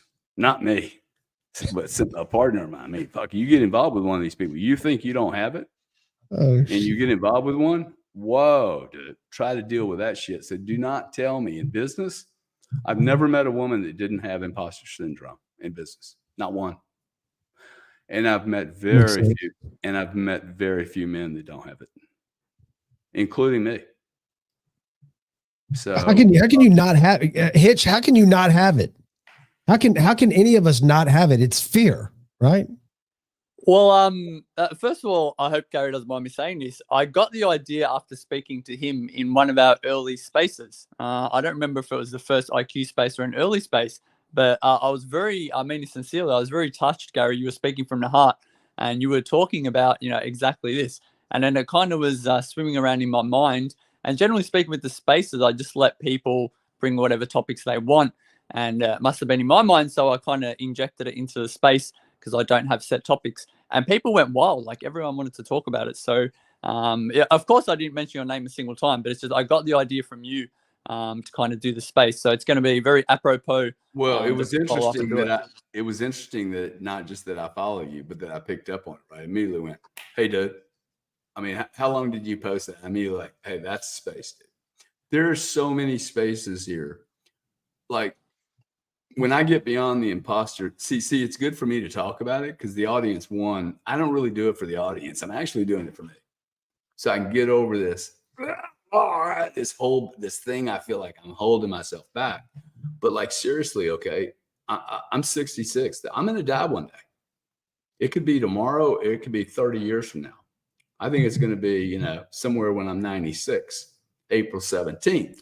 But who's dating the thing, right? But that's when I think I'm going out. And I don't want anybody, if people remembered me as a guy that had 1,000 Bitcoin, I would be so disappointed. If people said, wow, man, he went out of his deal and he became a teacher, that's huge, dude. And that's even ego driven. Okay. But it's not so much ego of me actually passing on something onto someone or even helping. I don't even need the credit for it, dude. Like, I think the greatest thing you could do is do it in the background. To me, that's the greatest thing, because I'm scared of this, the adulation. See, even the comments, you start getting a little sucked into it. Like, dude, this dopamine is a real fucking drug. Yeah, but again, that dopamine should have already kicked in for you. You know what I'm saying? Like, Gas Rat got a comment up there. It's cool. Gary's really down to earth and real, and real is big to people. He has money, doesn't have to be here, but he's here to help others. Like, yeah, I mean, that is a dopamine hit, but that dopamine hit doesn't ever really go away. It's the same dopamine hit you had when you were younger and you gave a present to someone. That giving someone a present at Christmas that they really like, it's still the same dopamine hit. It never fades. You know what I'm saying? It's still an enjoyable thing to be able to help someone or to give someone joy, for people who have that instinct, though. You know what I'm saying? Like, I've learned a lot about IQ from Hitch, man. Like seriously. And it's like, you know, I don't know if he gets the joy of knowing what he's done, you know? And I think that as someone who has received, he does. I would bet he does. I would bet he but the onus is still on us, though, to make sure that he does. Like, I don't want to learn something from you or learn something from Hitch or from Dustin or someone like that. I don't want those opportunities to go by where I don't let you know that you had an impact. You know what I'm saying? Like, that's my personal joy for me, is I don't want that to go. I want people to know when they did something that was productive and successful. I think that's it. I think that's where the connections form. I think that's when these networks form, and you kind of meet people on X. And it's like you're saying, like, I got a good idea. Hitch and I, we've talked privately. Gary, you and I have too a lot. Like, you get an idea who these people are. It's not that difficult. You know what I'm saying? It's really not. You have a pretty good idea, but not to say that they couldn't stab you in the back any more than your best friend has that you've known since you were a kid. You know? So that's what the beauty of these spaces are. And I think that finding these connections, looking at these people that are making these comments, like these are very important comments, because these people take time to write these things in the comment box. And I think it's a disservice when you have people that, obviously we can't get to all of them, but you know, it's just like, you know, like Patrick or Jerissa says, what up, Gary? Leaving a comment. Sarah says, you know, she puts out the hearts out there, you know. Gas Rat, Legion, Josh Bryant got laid a comment. This has me addicted, you know, like. And then this is a good comment right here from Ryzen. Came here basically to hear Gary's thoughts, no questions. You know, that's very cool. So while Gary stepped away real fast, Hitch, if you don't mind, I want to read a couple of these comments down here, because I like a lot of these things that people have written. It means a lot. Gary, for me, crypto got me involved. Then Bitcoin took over. Now politics, etc. Attilio, if I said that right, I think a lot of us have gone down that same path. Crypto got us into it. Bitcoin kind of took us over, and then we get into politics. I do like the fact that yeah, we do need to get the price moving, Gavin. Good Lord. Freaking ready. I'm ready for this summer blues to be over with, man. Gary, where's your cowboy hat? That could go to Hitch too. Hitch. Just listen, just hear me out here. Okay. Hear me out. What if we did this right here? What if you came out and you had this is Hitch right here, just like this. Mike, I just want to tell you about the beer. I think it's fantastic. I wanted to talk to you about the IQ, really. That's all I had. I do like the cowboy hat. In Australia, we have something called a fedora.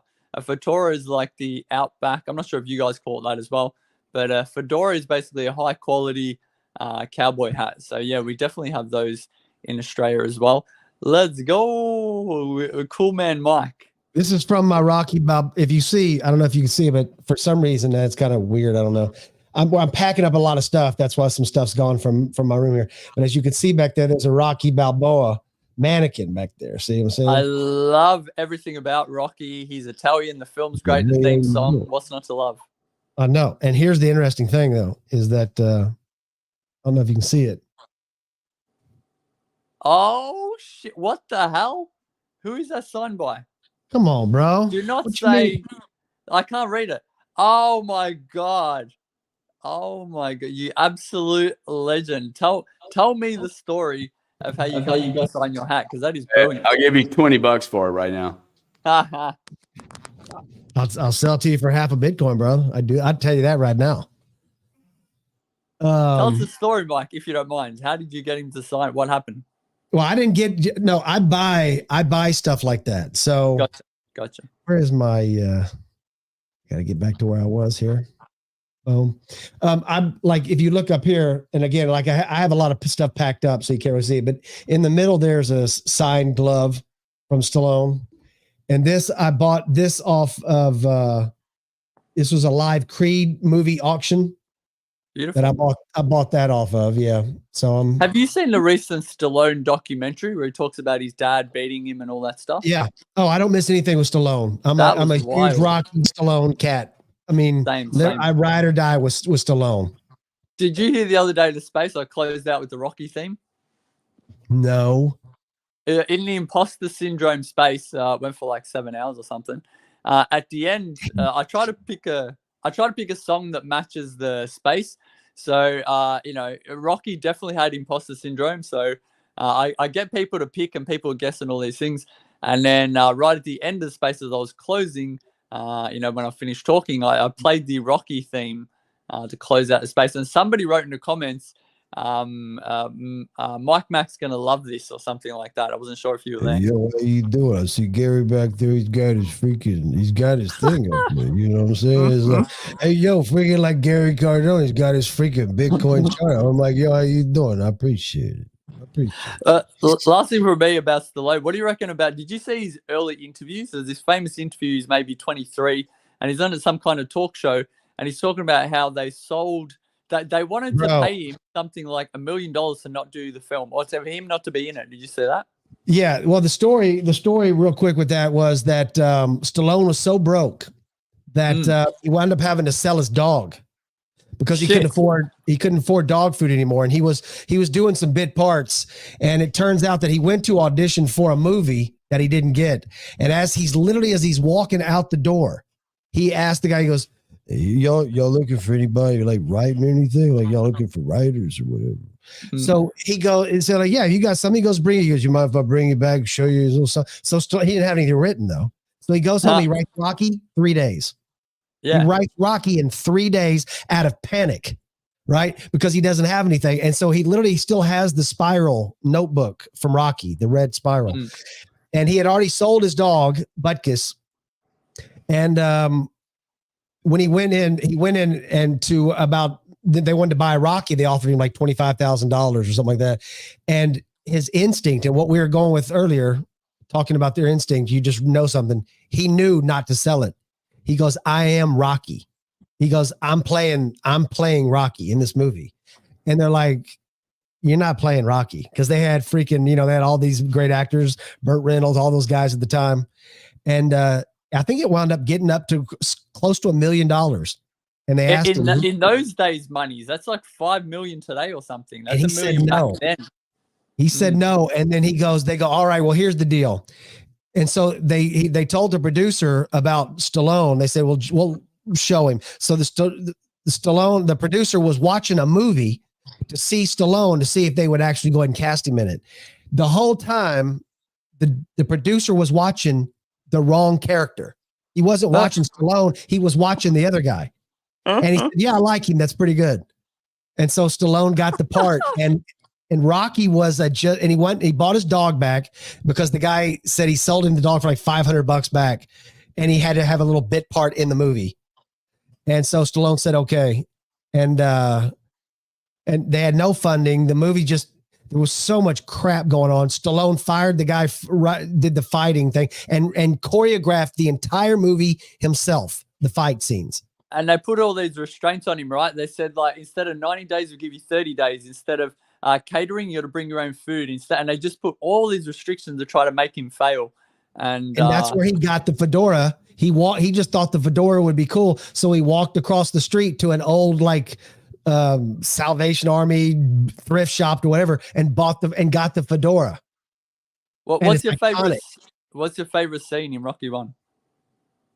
Oh man, there's so many, but it's like when he takes Adrian back to his apartment and he's like got trash on the ground and stuff like that, and he's like, he's just standing, he's like, hey, how you doing? I was place. And she's like, I better go. I gotta call my brother. He gets worried. He's like, you'll call your brother. I call your brother. Hey, yo, Paulie, how you doing? Hey, you with me, all right? Hey, I'll talk to you later. And that was it. You know what I'm saying? And I'm like, and he's like, yeah. So anyway, how you doing? And anyway, so I'll go. I can't go off. I got to change back from this, bro. I just. If I just say one thing real quick, which is no one talks about this scene, but I love it. He walks past, there's like a young girl in the street. Doesn't seem like her dad's around. And the young girl's surrounded by like 5 hooligans kind of at the front of a 7-Eleven or something like this. And he kind of like grabs her, puts his arm around her and pulls her away from him. That's little Marie. Yeah. And then he's like, what are you doing hanging out with those boys? And she's like, they like me. They're my friend or something. He says something to the effect of, always protect your reputation because those boys don't care about you. And once your reputation's gone, you have nothing. They just want to use you and abuse you. They don't care about you. And I think he alludes to the fact that her father's not on the scene. He's acting as a father figure. Very underrated scene. Probably my favorite in the Rocky film. More girls on OnlyFans need to know about that scene. Oh, that's true. You remember what she says to him? She goes, all right, thanks, Rocky. And she runs up to the door and she turns around. She says something to him. You remember what she says? No, I don't. Remind me. Screw you, creepo. He brings that back in Rocky 6 when she's working at that bar. And he's like, screw you, creep. He goes, hey, you little Marie from around the block. She's like, yeah. She goes, did you say screw you, creepo? She's like, how do you remember that? He goes, that's a pretty good insults last a long time. Anyway, yeah, okay. Say stop, Hitch. Damn, stop messing. I've got another 10 things I could talk about Rocky, but I'll leave it there. Freaking unbelievable. Jump in there, Gary. Say something bad about Rocky or something. I don't know. Get me back in. Let's come back, boys. I've got a question for both of you. Go ahead. I will say this. What the heck? Oh, I will say this. When I was a kid and I saw Rocky 4 at the theater. When I left Rocky 4, I jogged home. And about a mile, and about halfway through, I had to freaking stop. But my point is that the training montage, the workout music, like that stuff changed me. I'm 54 years old. I still get chills. I get chills when I think about it. You know what I'm saying? Like that's what it did to me. That's the impact that it had, that Stallone had on me. You know what I'm saying? And when it ain't about how hard you hit. It's about how hard you can get hit and keep moving forward. How much you can take and keep moving forward. That's how winning is done. And I'm like, Rocky it got me. It did something to me that I can't get past even at this age that I'm at right now. And so somebody's doing that now, in spaces. Somebody is going to do that where they're like, dude, it changed my whole life, man. Just listening to someone talk about Jesus or talk about Bitcoin or talk about being kind to people or so, like, it changed my entire life, man. You know, like the way they look at IQ, someone young listening to IQ, that might change the way they look at intelligence for the rest of their lives, you know, and you don't really know that impact. And so it's just, someone messaged me recently and said, I don't know if this is a good or bad thing, if I should say it, but they said now when they go on dates that they're trying to guess the girl's IQ. They're trying to like use proxies. What did you get at school? Blah, blah, blah. But even just from the way, you know, because I sometimes say in spaces, you can get a good idea of someone's intelligence. Not perfect, but via various metrics, how fast they talk, what words do they use, how big is their vocabulary, how far do they go in education, whatever. And he's like, now when I go on dates, I'm trying to guess their IQ. So I don't know how good of a job he does at it, but he's certainly trying to guess. I could see that. Yeah, that kind of, yeah, that would have a pretty big impact if it changes you to where you're looking at people's, at people's IQ, you know. But the thing, I think just real quick, the thing he doesn't. Yeah, go ahead. No, you go. I couldn't possibly. The thing that he doesn't get is there's something called assortative mating. I highly recommend both you and Gary look it up, but also everyone listening. Assortative mating is the observation that generally people are the same. Generally, the people that you pick as your partner. They expect us to provide all the data. Okay, so you need to put it in the space. Provide the data to these people. Okay, they're paying a lot for this. Damn it! Come on. Listen, I'll say this slowly so you can put it into Google. Assortative mating. People already do this. If you look at partners, if you look at who people end up with, their partners, their IQs are normally heavily matched. They're normally very close anyway. So kind of that guy messaging me, you know, high IQ people ostensibly marry other high IQ people, and same with low IQ people. There's not a massive variance between the ranges. So people already know, you know, in order for that to be true, people have to be good at guessing what other people's IQs are, especially women and men, etc. So assortative mating, people are already guessing other people's IQ, and they're matching their partners based on that as well already. Hitch, do you ever want people, like, just the way we just went off on the Rocky tangent, but do you ever talk about IQ and want people? No, bro. Let's be clear. You went off. Was that me that did that? I kind of set him up, to be fair. It was like us. And Hitch was like, "Oh fuck, I didn't know he was going down that far down the fucking rabbit hole." But he wouldn't hang you out to dry. So everybody that agrees with my assessment of that situation just now, just like smash the like button, okay? Ain't no Rocky fans gonna agree with that crap, bro. I tell you, Rocky fans got my back, boy. And by the way, Chavez, while you're saying that, Chavez, he needs to stop. You need to stop being so attractive right now, okay, Mike? Hey, look knock who's it up off, there, bitch. That's my boy. That's my boy Chavez flexing. Get flexed. I don't know who he's talking to. I'm assuming it's me because, you know, obviously it's the cowboy hat. But I don't know. But the way Hitch talks, that could be attractive too, though. I was just saying about Rocky. You should try being Italian. Red candle, Gary. What the heck is that red candle going on behind you? What the hell is that? That better be on like a freaking. Hey. Let's talk about something that has no IQ, no EQ, doesn't give a fuck. I hope that's on a freaking like a 5 minute window. A 5 minute window. This is a 1 hour, bro. Went from that's not 61.9 to 61.2, $700 drop. Okay, I was thinking, geez, that scared me to death. We have an incoming fear holder. XRP, anyone? Dude, XR, you're not still holding on to that, are you, dude? A little bit. Come on, hey, man. you Bitcoin people, okay? Bring them in. Watch this room of trouble, right? Now, let me show you something, Hitch, okay? You want to see something about business? Let me show you some shit right here. Bitcoin, come on, bitches. We got some people in here that think XRP is a play. Mike, what the fuck are you doing, dude? Let's go look at the XRP chart right now, okay? Let me just type it in. I haven't looked at it. I bet you it's at 49.50 cents. Yo, I've removed it from my list. It's so bad. I removed it from my list. I don't know where the crypto. I don't know where my XRP army is, but I need my XRP army, my Rocky people, to freaking flood the dadgum comments section. That's what I need. Well, hey, they clearly are not here. They're licking their wounds. It's down 49, 48.29, 48.30 right this second. Now it started That's about right. July the 1st at 47.04. And let's just go back for Hitch. Okay, Hitch. This is Hitch, we're into the XRP for you. Let's go back 1 year. Okay. Now I know how you guys feel when I talk about IQ. I have no idea what's going on right now. Just hold your water, son. Just listen and learn. You'll figure it out. It's not that complicated. Believe me. Let's go. Okay, so we have a stock here, equity, crypto, whatever you want to call it, trading at 47. Okay, it's traded as low as 10. That was back to March 20, 4 years ago.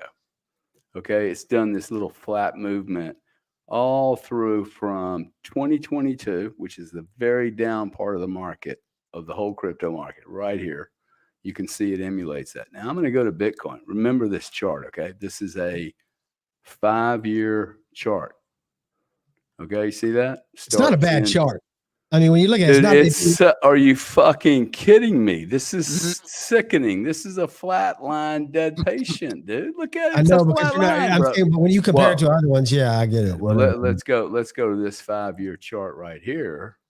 Now, this is King Kong, Cat Daddy, biggest, baddest asset this planet has ever seen, bro. Okay, this is going back to 18. I don't want you to look at that. This is going back to 2015, a starting price of $254. Which nobody holds Bitcoin from that era, do you think? Oh, yeah, they still hold it. Yeah. You think somebody had it at that price still holds it? Still. Oh, yeah. They got lucky then. I mean, yeah, but it doesn't matter. That's a rounding error. Okay. The important piece is there were about 18 million units launched right here. Okay, so this is very different approach to money. Satoshi came out with his code, and in the first, well, let's go back to the first all time. Okay, it's back actually to 13. I think late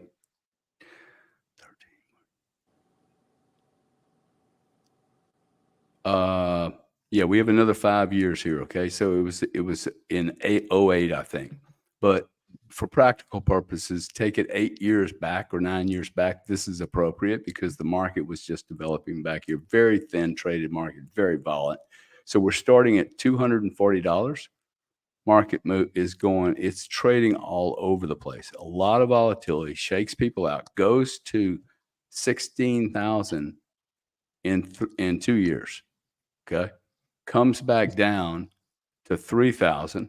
So does a 5Xer splits, right?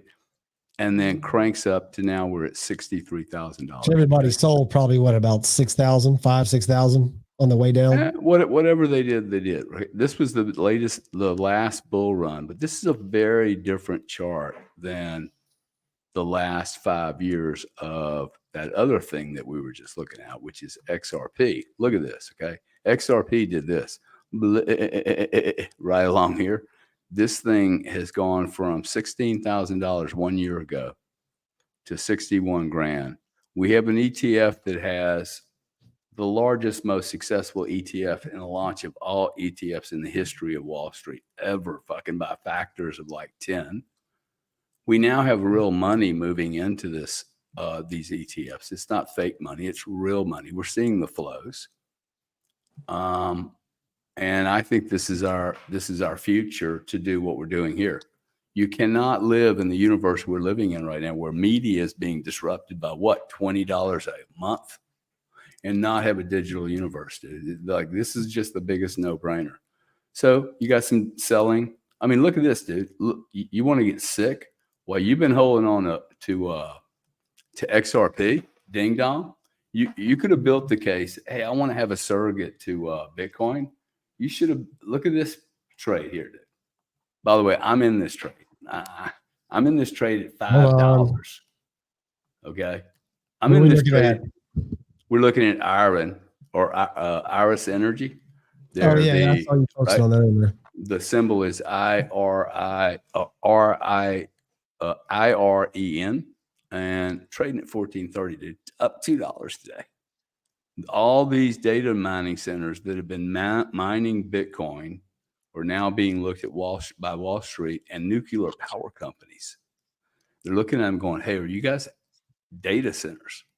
Could we replicate a NVIDIA through the knowledge of knowing how to run data centers that are required in Bitcoin mining. So it's very interesting, man. I mean, but look at this, Mike.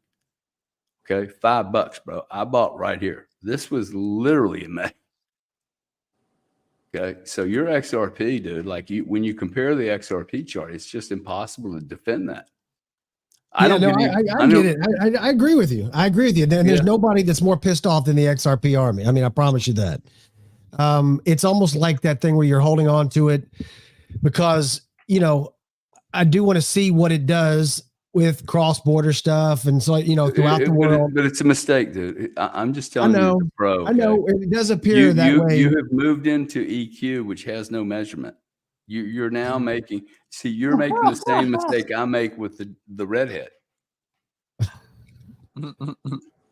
It's exactly right. You should dump this bag, dude. I have dumped a lot of it. I've got to dump the whole thing, dude. See, because you're still stuck on being right.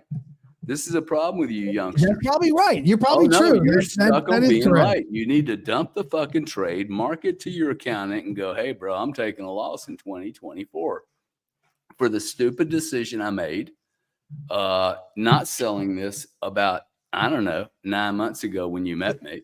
So let me ask you this. In trading and investing, you have to be humble, dude. Just like doing media. You have to be humble. Like Babe Ruth, bro. What was his batting average? What was his batting average? Yeah. And he was the greatest strikeout artist of all time. Yeah. Mike, do you know about the body language and touching your face? Are you aware of this giveaway? I'm sure Gary knows it because he knows about body language, but there's a giveaway when someone touches their face that tells you something. Do y'all know about this body language, right? Do y'all know about this body language? I've heard about that one, yeah. Hey, I'm taking my condom off, please. Whoa. Go ahead, say it now. Yeah. Whoa. Wake back up. Is that a better voice there, Mike? Mike, what do you tell us before Hitch reveals your deepest thoughts? What is it? You were going to say something, Mike. Well, I cut you off. I ain't gonna say nothing. Tired of the Cardinal's mouth. What is it, my friend? Touch it and tell us. Just close your eyes and let it out. Release it. Hitch, speak over him. Well, I just want to, my thing is psychology, so I'll add something real quick. If you're talking to someone and they start touching their face, but especially their lips or their mouth, this is a giveaway that there's something that they want to say, but there are many reasons why they shouldn't say. Maybe it's your boss, or maybe they're trying to be polite or whatever. But when someone starts touching their lips, this is a sign that they want to say something. They're getting irritated. My lips through the screen. So he's going, yeah, I touched it right there. I touched Gary lips right there. So what you just said, Mike, when you were like touching your lips, I was like, Mike really wants to say something to Gary, but I don't know if he's going to say it. Go ahead, Mike. Okay, let me ask you an honest question. Honest question. Go ahead, man. Do you think eventually? First of all, yes or no? Do you think that XRP is going to at some point in the future come to a resolution with the SEC and the courts, completely and full-fledged? I don't know, but I think it's probably already cooked into the market. It Okay. doesn't matter. I don't think it matters. I think what you're dealing with is XRP is going to get superb. What's the word? Usurped. Taken over by the CBDCs. Like XRP is not needed, dude. And MasterCard, Visa, Circle, all these people, dude, they will use these. They'll invest 100 million, 200 million. CBDCs in all the different countries, they're still, they're really no more than just fiat for that country. They're just CBDCs. They still have to have a liquidity pool somewhere that everybody can throw their crap into and trust it to work well enough. Stable coin market, dude. If XRP would have been busy getting it's Micah assertment like Circle. Yeah, dude, you want to go into something, go into the Circle thing, get into the Circle pre-IPO. I should have done this deal. Unbelievable. So they're obviously, you can see them. They're trying to, Ripple is coming out with the stable coin, should be probably the next couple months or so. Tether looks like every government is trying to freaking just destroy Tether for some reason. Yeah. Maybe it's because we can't see their books. I don't know. Like they say they're backed in the dollar. Who knows? I feel pretty good about USDC for the most part. Well, that has nothing to do with your XRP position. I don't know why you're conflating these two topics. There's one topic here. XRP is a non-performer. It has not worked. It's been a bad trade for how long? You have to confront this, okay? How long has this trade been bad? I mean, I can pull up the chart and show you. Yeah, it's been bad since it's been bad. Well, it's had a spike up to around 90 cents in the last couple of years or so. Yeah. So like, you know, as a friend, okay, and as like I can't let you off this, and you're wanting this anyway. Though like hit your laps actually like helped. Hey man, you're holding something back. You're actually wanting to have the conversation. This is a non-performing stock, dude. You don't buy the stock. Okay. Like this is bad. You compare this to Bitcoin, you know what the Bitcoin chart looks. In fact, if you could kill Hitch Slap's feed, so not feed, but just kill his so the audience can see the whole screen.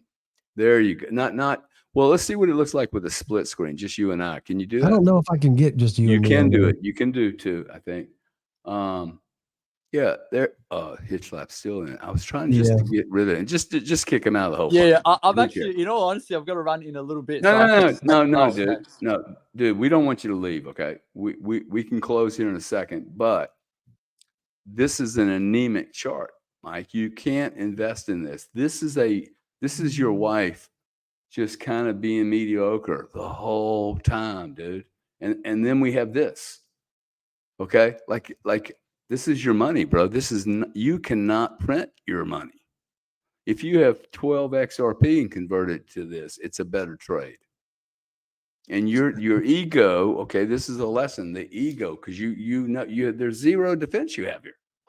Okay, none, dude. There's no defense you have here. It's literally you pulling the trigger, going, "I made a mistake." And the cool thing is, as soon as you make the mistake and you say, "Hey, I am making mistakes and liquidating this fucking position," you have to distance yourself from the position. You can't hold on to it, dude. You have to go, execute the exit. I made an error, man. Oh my goodness. Let's not repeat the process again. Because if you do not confront this internally and externally, like, dude, you will repeat the process over and over and over again. Okay. Let me ask you this. Let me ask you position on air right now. I want to see your damn Coinbase account and fucking swipe it, bro. So, let me ask you this. We saw on the news that it wasn't a lot security. about psychology, Hitch. Okay. Let me ask you that honest question. On the news about that it wasn't a security, it went up from 37 to 90. Okay. So Are you telling me that you don't believe that during this bull run, especially with clarification, that XRP can't hit $1? Dude, I just bought something that tripled. I know. Months. No, I know. Well, you have. But money. What I'm saying is, hey, you know what? I'm not selling those miners. I must think they have more. The miners at this price will run more than XRP did. And so will Bitcoin. You'll get a 50% return from Bitcoin, dude. You're just being stupid at this point. Your ego is injecting into your thought process. This is a bad trade, bro. This is one of your franchises that just didn't pay off, okay? And the best decision you can make with a bad trade is to dump it. What I don't understand is, why is the government so obsessed? Why are you betting on anything that requires government approval? That's why I love Bitcoin. Well, somebody's going to have to get approved first, though. You know, not if they just approve. They do it themselves, bro. Go research how much money MasterCard and Visa have dumped into this market, and how much private equity money. And Fidelity's been in this space since 2012. Fucking Fidelity knows more about this space, I think, than most Bitcoin people. Like 95% of all, including me, they know more about the space. So there's so many more things for you to invest in this space other than XRP, which is non-performing. You're literally saying, "Hey, I'm just not going to give up on this old bitch." I know. And that's dude, I've been there. Okay. It's painful, but the sooner you make the decision, like, you need to be okay with going, "Hey, I'm going to dump this position and the stock's going to go up." I've dumped half. It's still a broken position. You should have done it all, though. You need to tell Garrett. You need to tell the audience. Admit to the audience. You're going to go to confession right now, son. Okay. You met me. You dumped half your position. And what should you have done? What should you have done, son? Dumped all my position. Yeah. What did you dump it at, son? I dumped it at the part I got rid of was like a 52. My entry point was about 35. What price is it right now? What price is it right now? 48. 48. So you dumped it at 52. You bought it at 37 or less. Yeah. And you now have the ability to sell it at 48 and you're bitching about it. Sell the fucking XRP, bro. You're going to dump it at a loss.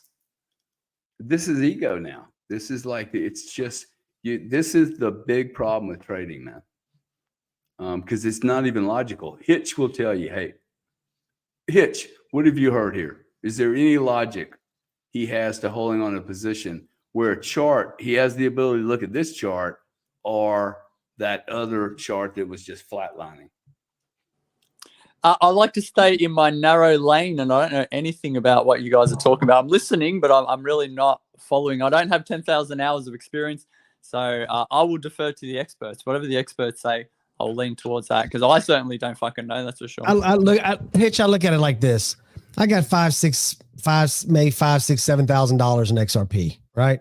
So if they do, it's a gamble. I'm willing to, like, I'm not throwing in meme coins and stuff like that, really. So if it does become a CBDC, if it is cross-border payments, like we're saying, if it does do these things that I've always thought it's going to, then you know what? And it goes up to $1 that I've made a pretty little penny, you know? If it goes up, but then again, I could also sell, and if it hits 60, know that that's probably a good entry point. It is going to do what I think it's going to do, and I could still get back in. So I don't know. I freaking hate crypto. Damn, where's my bull run at? It's ridiculous. What the hell is this about? Hey, that's a big enough break. One thing I want to play with, guys, is I want to understand how long is the attention units of an audience. Hitch, you may have some input on this if you have some time left, but what's the attention units in a space for a subject when you should actually now switch topics to keep the audience interested? Yeah, I'll start with individual speakers. Diligent reckons 90 seconds. He doesn't want people to talk for more than 90 seconds. In my spaces, I let people talk around 3 minutes. I try to keep when I go into other people's spaces, I also try to keep it between 2 and 3 minutes. But overall, what I've noticed been hosting, it depends on the speakers, really. Because if you got I'll say shit speakers, but if you got people who are not good speakers, maybe they're new to spaces or whatever, you can kill a topic in, I reckon, about 30 minutes, even 60 minutes. But if you've got very good, if you got Mike, if you got Destiny, if you got yourself, I've done a whole, like, for example, the topic that I did on imposter syndrome. For anyone just joining us, me and Gary were doing a space on imposter syndrome this Saturday at 11 a.m. Standard Time. Thank you.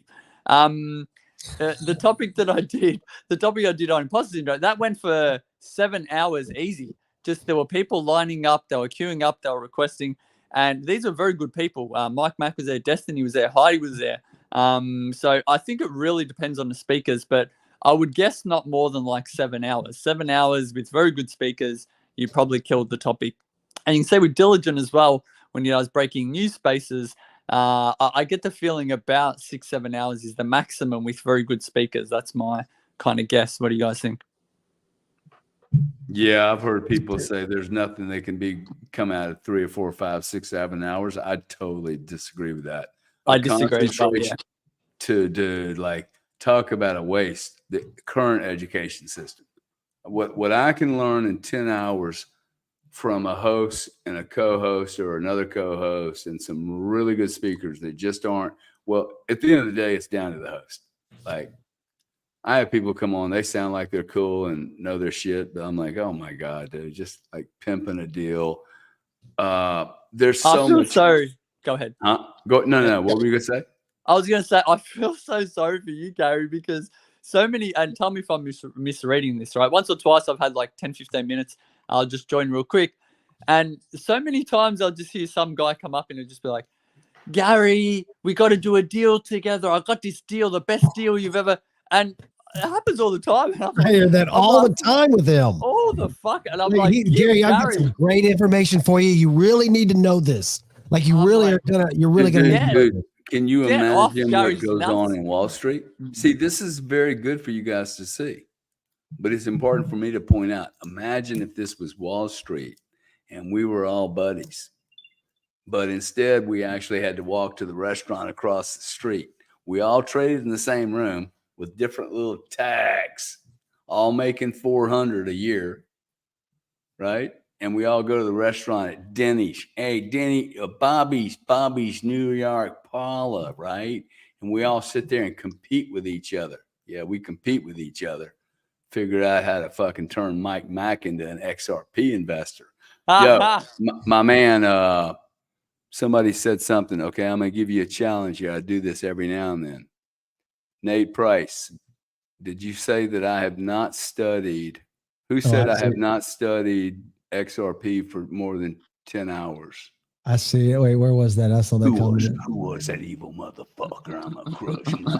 Gary Gavin Peter. Gavin stepping up, getting my back. You know what I'm saying? You know what?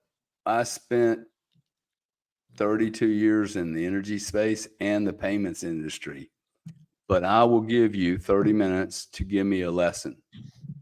Okay, on video. I'll take the lesson from you. I actually have not spent 10 hours focused solely on XRP, but I've spent the many hours I've spent is on Bitcoin. The other things I grasp quite quickly from a paradigm of they're no different than everything else that's available to me, except it's at a much cheaper margin, at much greater risk. And that includes my investment in a Solana or a Dogecoin. They have very different investment theses for me. So I'm happy to look at XRP. I think the stock sucks based on the chart alone. I look at the chart. Next time we have there's no fundamentals, by the way. There's zero fundamentals. There's the hope that because all the discussions it's had for the last 15, 12 years, 10 years, 8 years, with all the payment companies that I do know who need more margin than XRP, they're dying companies too. This is my put on XRP. You partnered up with the wrong people. They're legacy players and they're not going to survive this. Legacy does not survive this transition. This is a colossal transition. This is moving from atheism to becoming a jit. Okay, it's this big. It is staggering. I continue to use this is an 8-track tape moment, dude. We ain't going back. Why don't we do this next time? Next time you have a space, why don't we have Gavin come on one of your spaces? Come on, bring it, baby. I'll take an hour, 30 minutes from you on why XRP is the greatest investment in the history of mankind. Happy to look at it. Might be. I'm not a Bitcoin maxi guy. I am a Bitcoin total first guy. Probably have more Bitcoin than most people in the world. And never said that before. That's kind of cool, dude. I own more Bitcoin. Like it's going to be a small group of people. I think one's going to be a big deal. Okay. What is the percentage of people now that own one Bitcoin? Less than quarter of a percent, I can find it out for you right now. I don't know off the tip of my tongue. I don't think that's really important, right? I think what's important is that we're moving into an age to bring a hitch back, because this is not really about Bitcoin as an investment. I feel honored that I have experienced the EQ, if you will, to look at this and go, whoa, this is a survival event for me.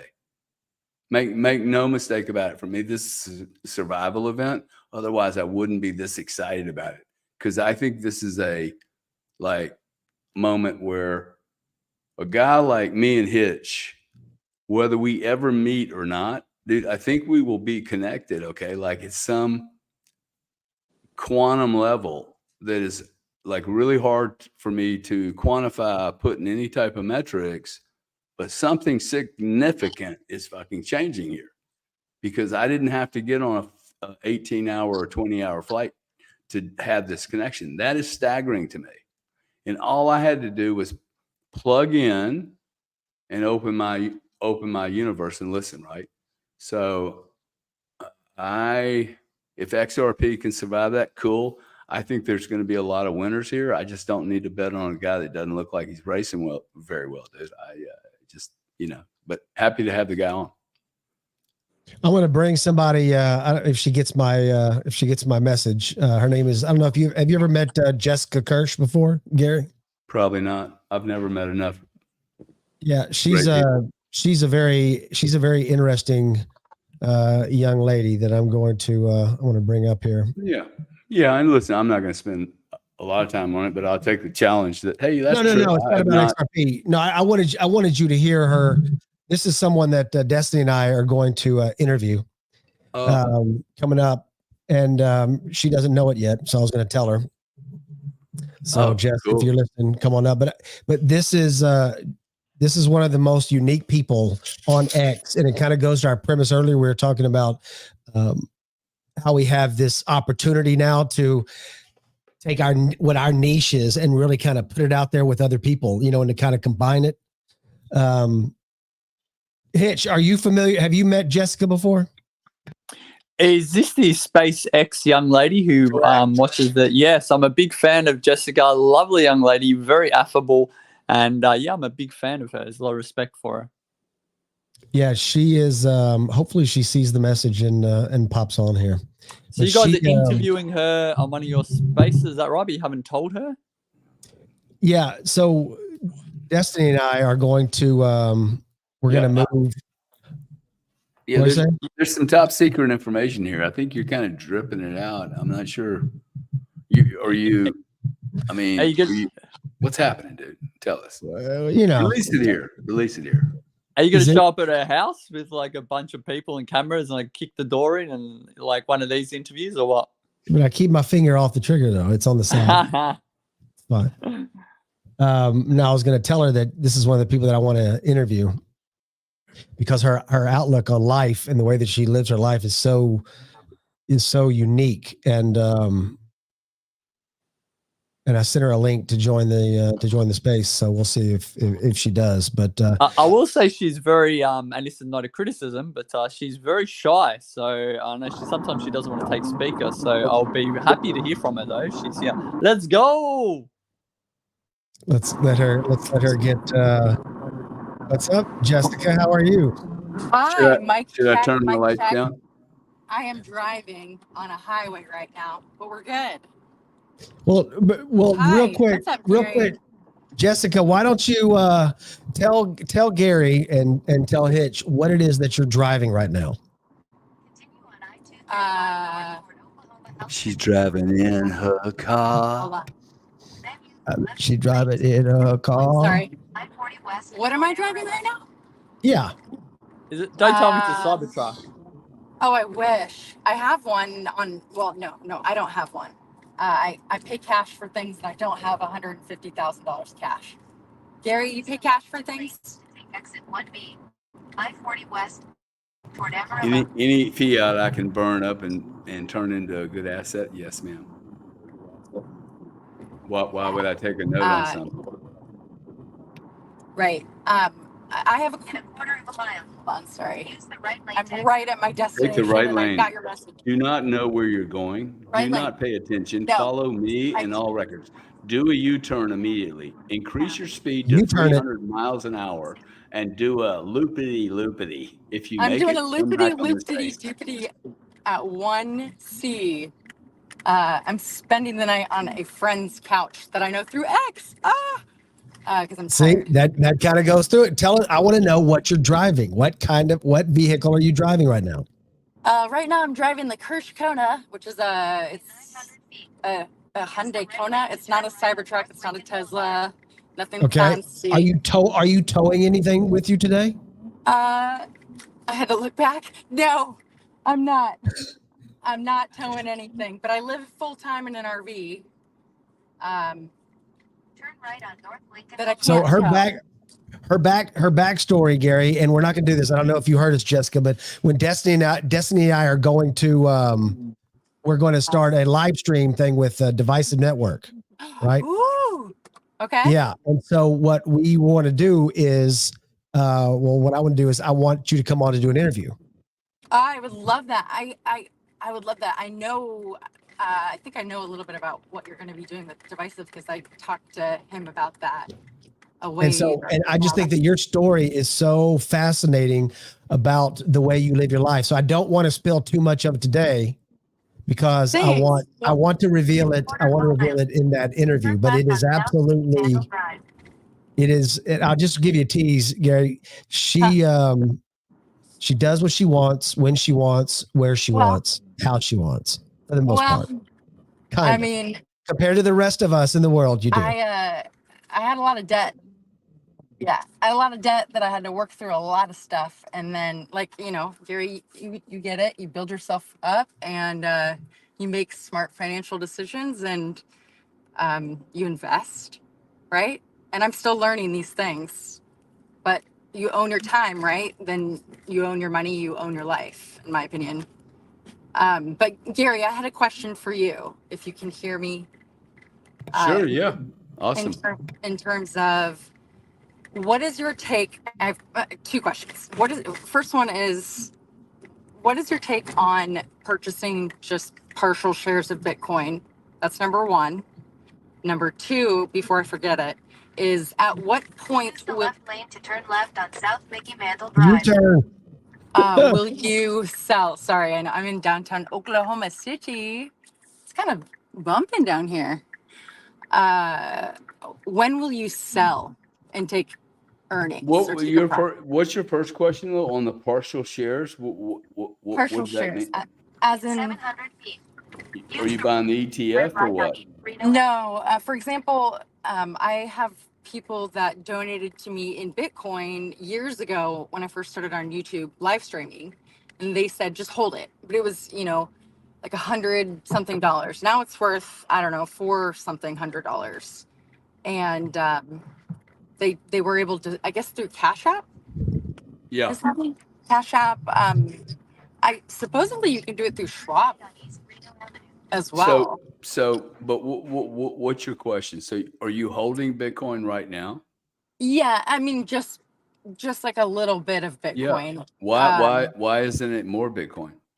Because I actually, what is that car doing? I am.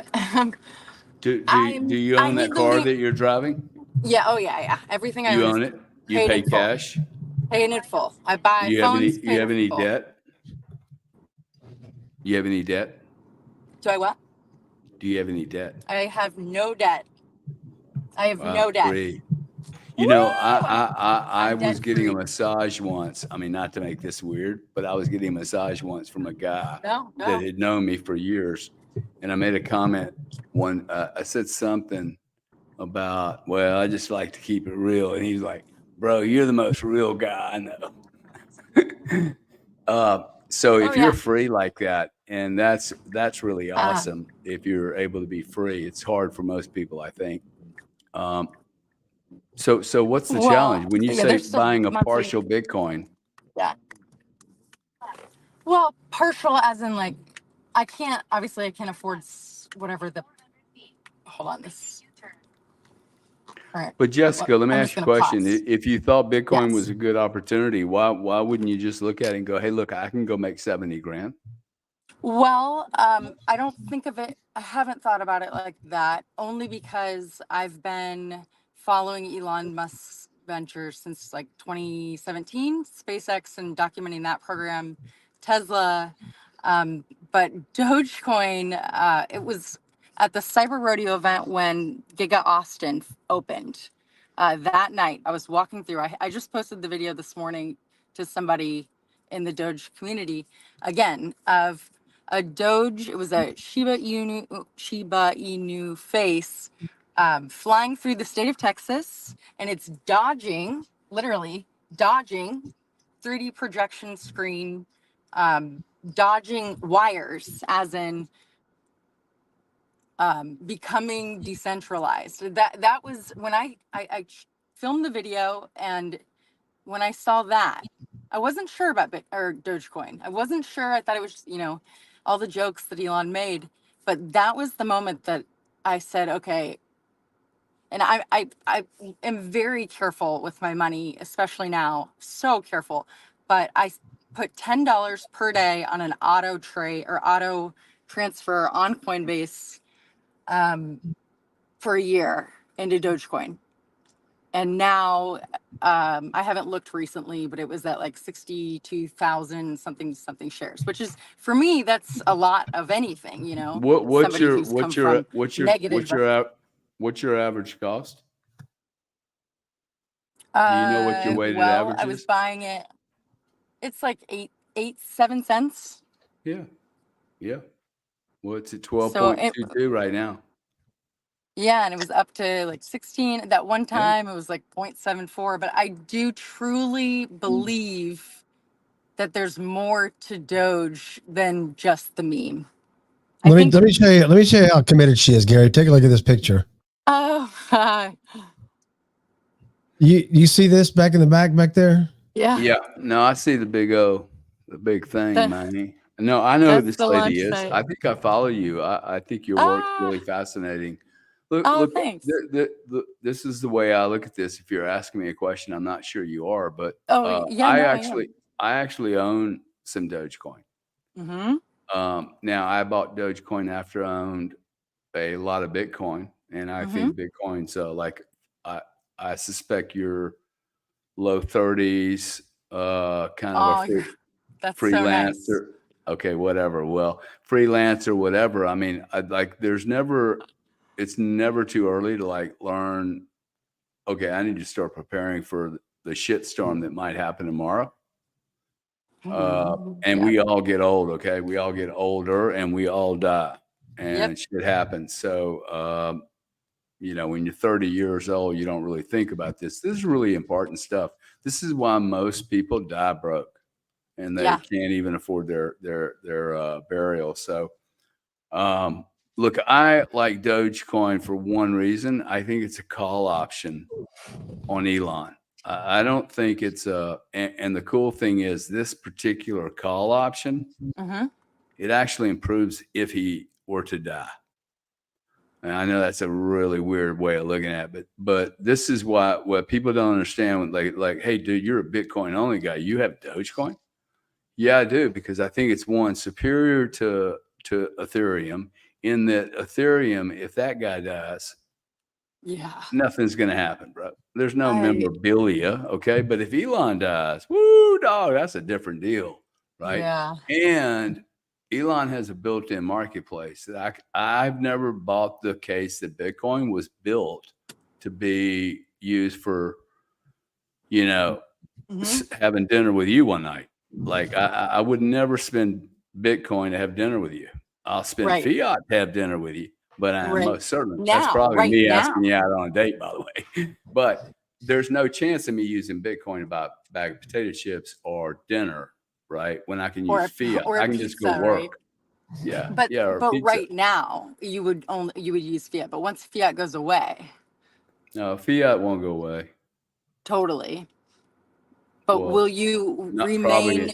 Will you have your holdings in Bitcoin, and to what extent? You know what I mean? Well, I don't care. I don't care about that. See, all I care about is wealth preservation. I don't care about how I'm going to use the Bitcoin. What I care about is making sure that all the work I did yesterday doesn't get ripped up into shreds by some idiot government. Make money when you sleep, but at what point do you pull profit or returns for your use, you know, as you continue in life? With Doge, I don't know how you ever decide that. That's a problem. I have a very instinct. I don't know. I'm all about trusting my gut. There's some. Has it worked well? When I used to not listen to my gut, I consider like the general public. The general public's I'm really tired. The general public's opinions on almost anything, I consider it just, it could be helpful, but it's noise. It's just it's a stream of noise, and like a big volume knob, you know, Vanilla Ice boombox, that volume knob, you turn the noise down. And once you are able to learn how to turn that noise down and focus in on what your true thoughts, feelings, instincts, gut reactions are, I feel like that's when things started working for me. When I stopped listening to all the advice, I stopped paying attention, stopped listening to what my business school professors were teaching me, which was nothing. I would never go to, by the way, I do not endorse university education. I think it's a waste of time. Start a business right away, as soon as you can, as young as you can. Just start working and you'll learn. Anyways, yeah, I just was curious because I never know. I have a friend who has a Bitcoin tattoo right here. He got in 2009, 2010. And I said, how did you know? And he's like, I don't know. I just knew. I just bought. And now, see, I have this theory that back on the topic of imposter syndrome, if Hitch is still here, that Hitch had to split. There is a massive number of long-term Bitcoin holders who have significant imposter syndrome. Meaning that, like, I have to switch phones. You know, if you go up buy something for $3 and it turns into, you know, 30,000, you look at it and go, hey, that was an event that happened. I got lucky. See, this is what I'm trying to get Mike to do is, hey, Mike, like, the trade's a bad trade, dude. Like, you've been in it so long. Mm-hmm. You're in the money, okay? But you've left so much value on the table. Yeah. Now, do you really believe? I mean, this is almost now a trade where you're like, okay, well, he's in the XRP for the next 5 years. Because if you only get a double out of this trade, dude, this is ridiculous. The amount of time and energy you've held on this trade to only make a double. It's too long, right? Yeah. And the same thing would be with Doge or with Bitcoin. I would only say on Bitcoin at your age and the response that you had from me, I think Bitcoin is an awesome value creation event for someone. And I'm not sure that I think Dogecoin, a lot of things have to happen. And you're not going to get a Dogecoin global adoption. You will at some point, whether it's 30 years from now or 4, Bitcoin will be adopted by every sovereign that I know of. And I'm not sure you can say the same for Doge. Could it be a big marketplace? Awesome. Yes, it could be a massive marketplace. For me, at 8 cents, dude, I can buy 100,000 shares of this stuff. And it's like, okay, if it goes bad, no problem. That's right. It's a lottery ticket if it goes up. But it's more of just like I've never been able to invest really in anything at that point. You're a fairy. Face it, Jess. You're a fairy, dude. You're not going to follow any of these rules. You're a little magician, a little butterfly. Fairy, I am a butterfly, that's for sure. Oh, I can tell you one thing she wants to invest in, Gary. Cybertruck. I just want to be able to pull my darn trailer. Awesome? Beautiful, dude. They're beautiful. They're the most beautiful car on the road. The founder said it's like 100. I don't know. I didn't price it. It's like, design your truck now, Jessica. And I'm just like, I've already had to turn away 2 other Teslas that I ordered, put the deposit down, which is fine. Because I pay cash and the prices are coming down.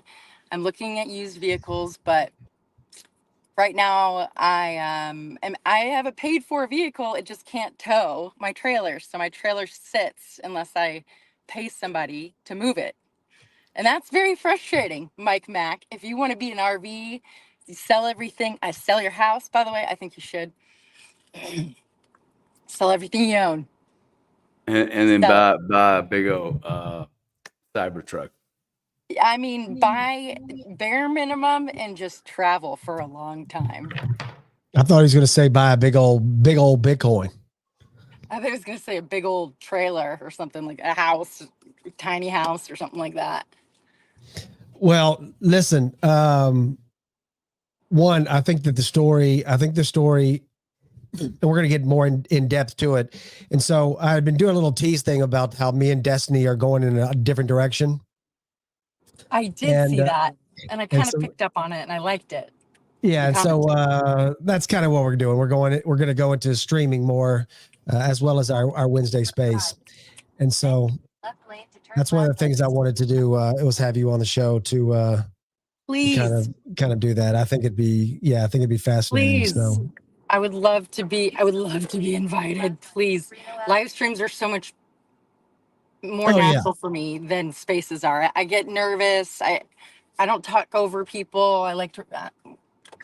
This is that was it. Is that Gary and I are both doing this. We're both kind of figuring this stuff out. This whole live stream type stuff, and so it's pretty easy. You just turn the camera on and then you just chat and then chat with the chat, which I haven't been chatting because. Yeah, the thing is from my background as a producer, Gary and I were talking about this earlier. It's difficult to produce it in the mix while you're having a listen, read the chats, do all these other kind of things. Mm-hmm. And so that's one thing that I think will be fun to have Destiny help out with is we'll kind of switch off and do these things, but it's like changing. I want to be a part. Yeah. I mean, of it, you will master. Well, I mean, you'll get it's pretty the good switches at it. Really that I'm trying to, because I have some things I need to learn about that. I want to set up some stuff like if you ever seen Joker or Chavez's live streams. Chavez does the drums and Joker does he has the face paint, and they're both on Divisive Network. And I haven't watched any of the people on. It's incredible. They're incredible, but I want to learn some of the stuff that they do. So that's the thing about live streaming. Once you engulf yourself, in my opinion, it's hard to watch other people's productions because then you start comparing yourself to them, and that is not ideal, especially when you're just getting started. If I can get Gary to hire me, you know what I'm saying, like that, then we just get Gary on board. We'll just trump everybody out there. Oh wait, is he back on the screen there? Bring me on for guests, please. Is he Gary? Bring me on as a guest when I'm not dressed like this. I'm Gary's producer, so we will do that. Who wants? I tell you what, I'm gonna let the audience decide, Jess. If anyone and everyone wants to vote on Jessica being brought into the space from time to time, okay, for musical flair, dance flair, information flair, challenging flair, all types of flairs, okay, but mostly she is the magic butterfly. And Mike, what are we going to do with you, Mike? I need you to save me, bro. I mean, are you pitching me for a job? What are you doing here, bro?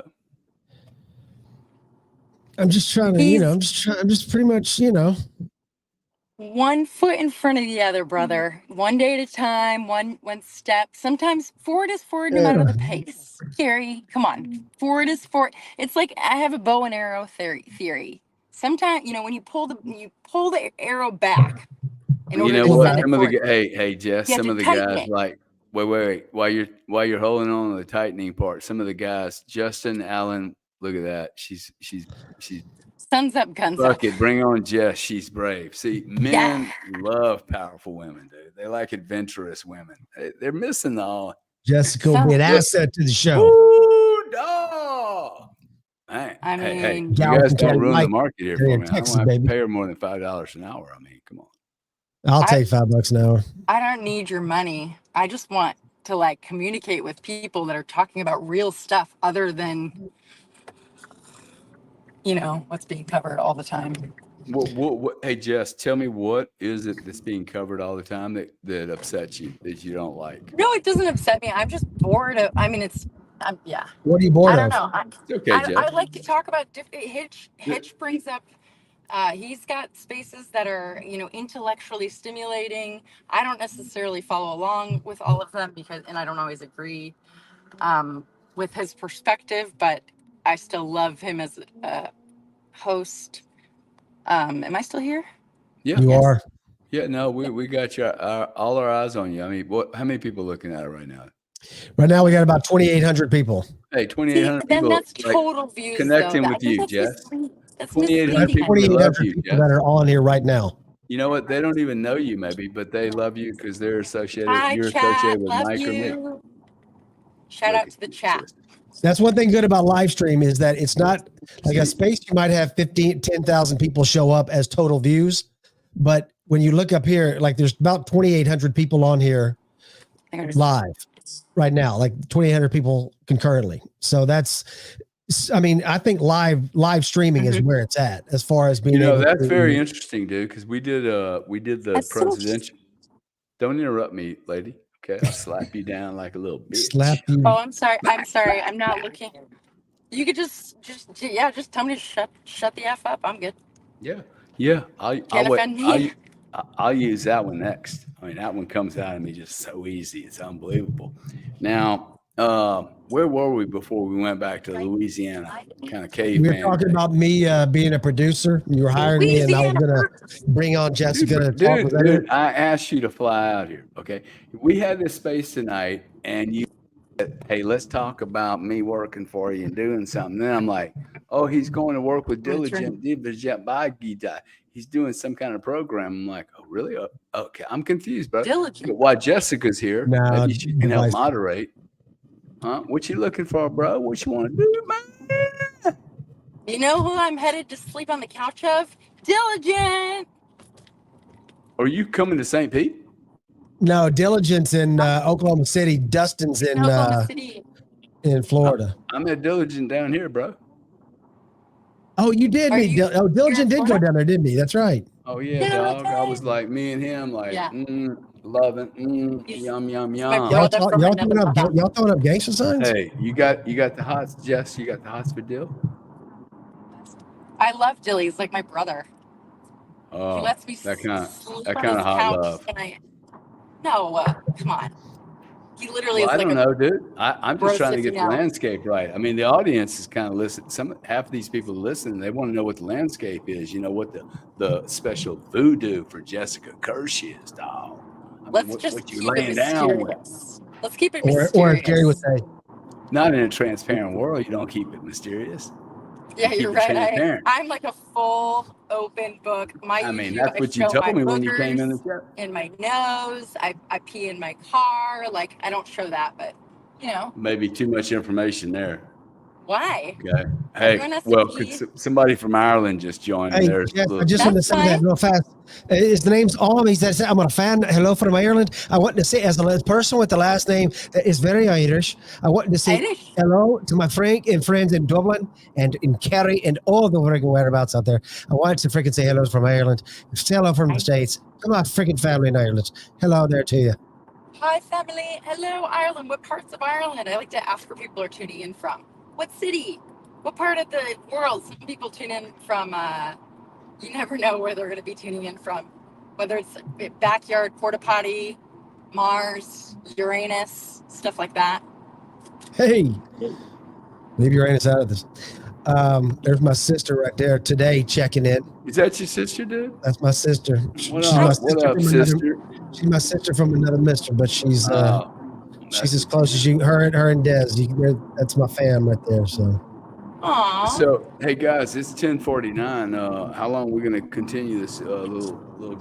I think we're about to wrap up. I don't want Jess to give away. I don't want Jess to get in a wreck. I don't know if Jess is doing soft porn or she's gonna show us a car accident or something. I'm a little confused here, actually, or maybe I'm just I don't know. George.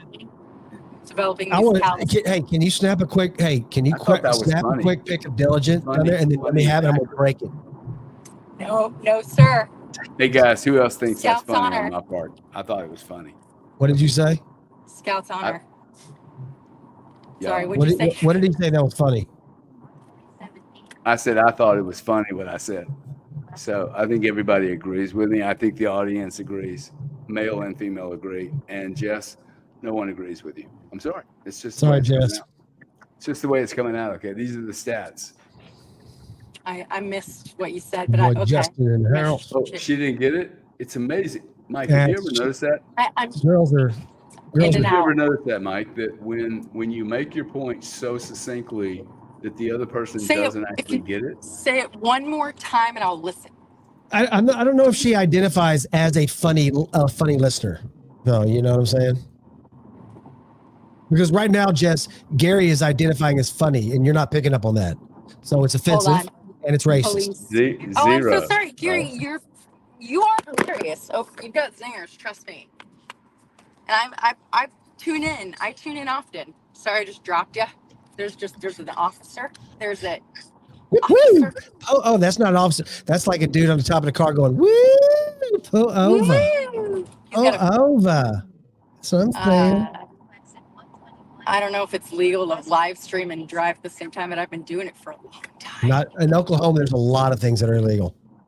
So just a heads up on that. But yeah, Jess, we're gonna once Gary and I get this whole thing set up, you know, because my first loyalty is gonna be to Cardone. Everybody, I'm gonna drop everybody. He knows that. See, he just teases me. He teases me. I don't want to look.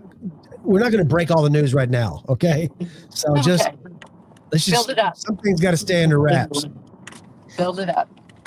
Build it up. Build it up. Well, I look forward to it, and I'm honored that you brought me on. Got to be careful with my commitments that I made to Elon, guys. Okay. That's true. Yes. Hey, Jess, I'm gonna let you get to where you're going. I want you to be safe, and then I'm gonna DM you later on, and we'll finish this up. Awesome, y'all. Enjoy. You have a great holiday. America. Jess, if you're ever in the great state of Florida and the tiny little island of Tierra Verde, let me know. Tierra Verde,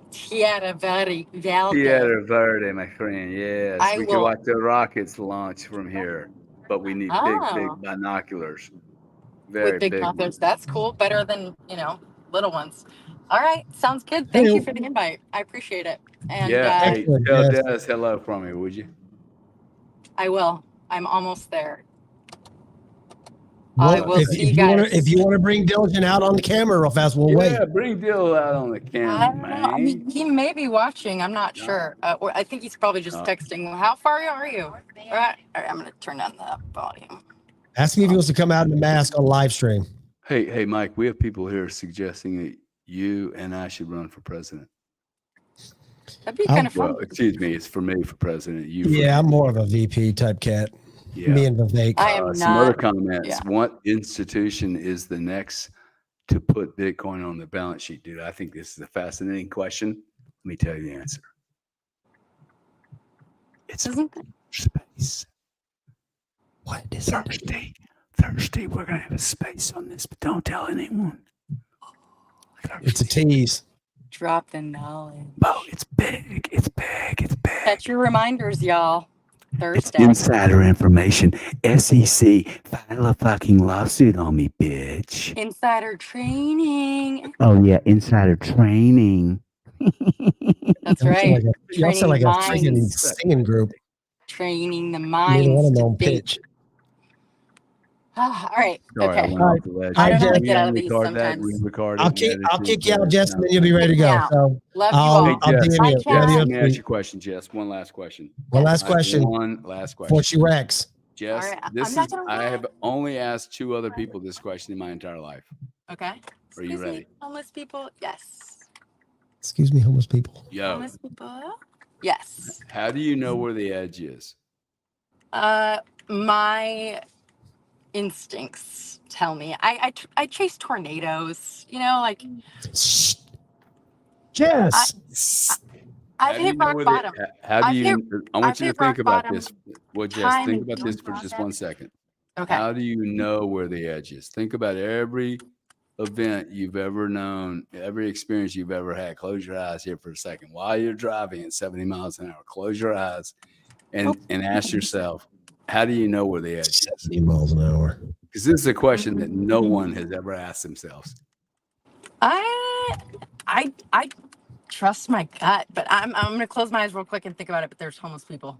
There she goes. She's doing 70, 80. That's awesome. No, I'm gonna back. Where is the edge? Homeless people are the edge.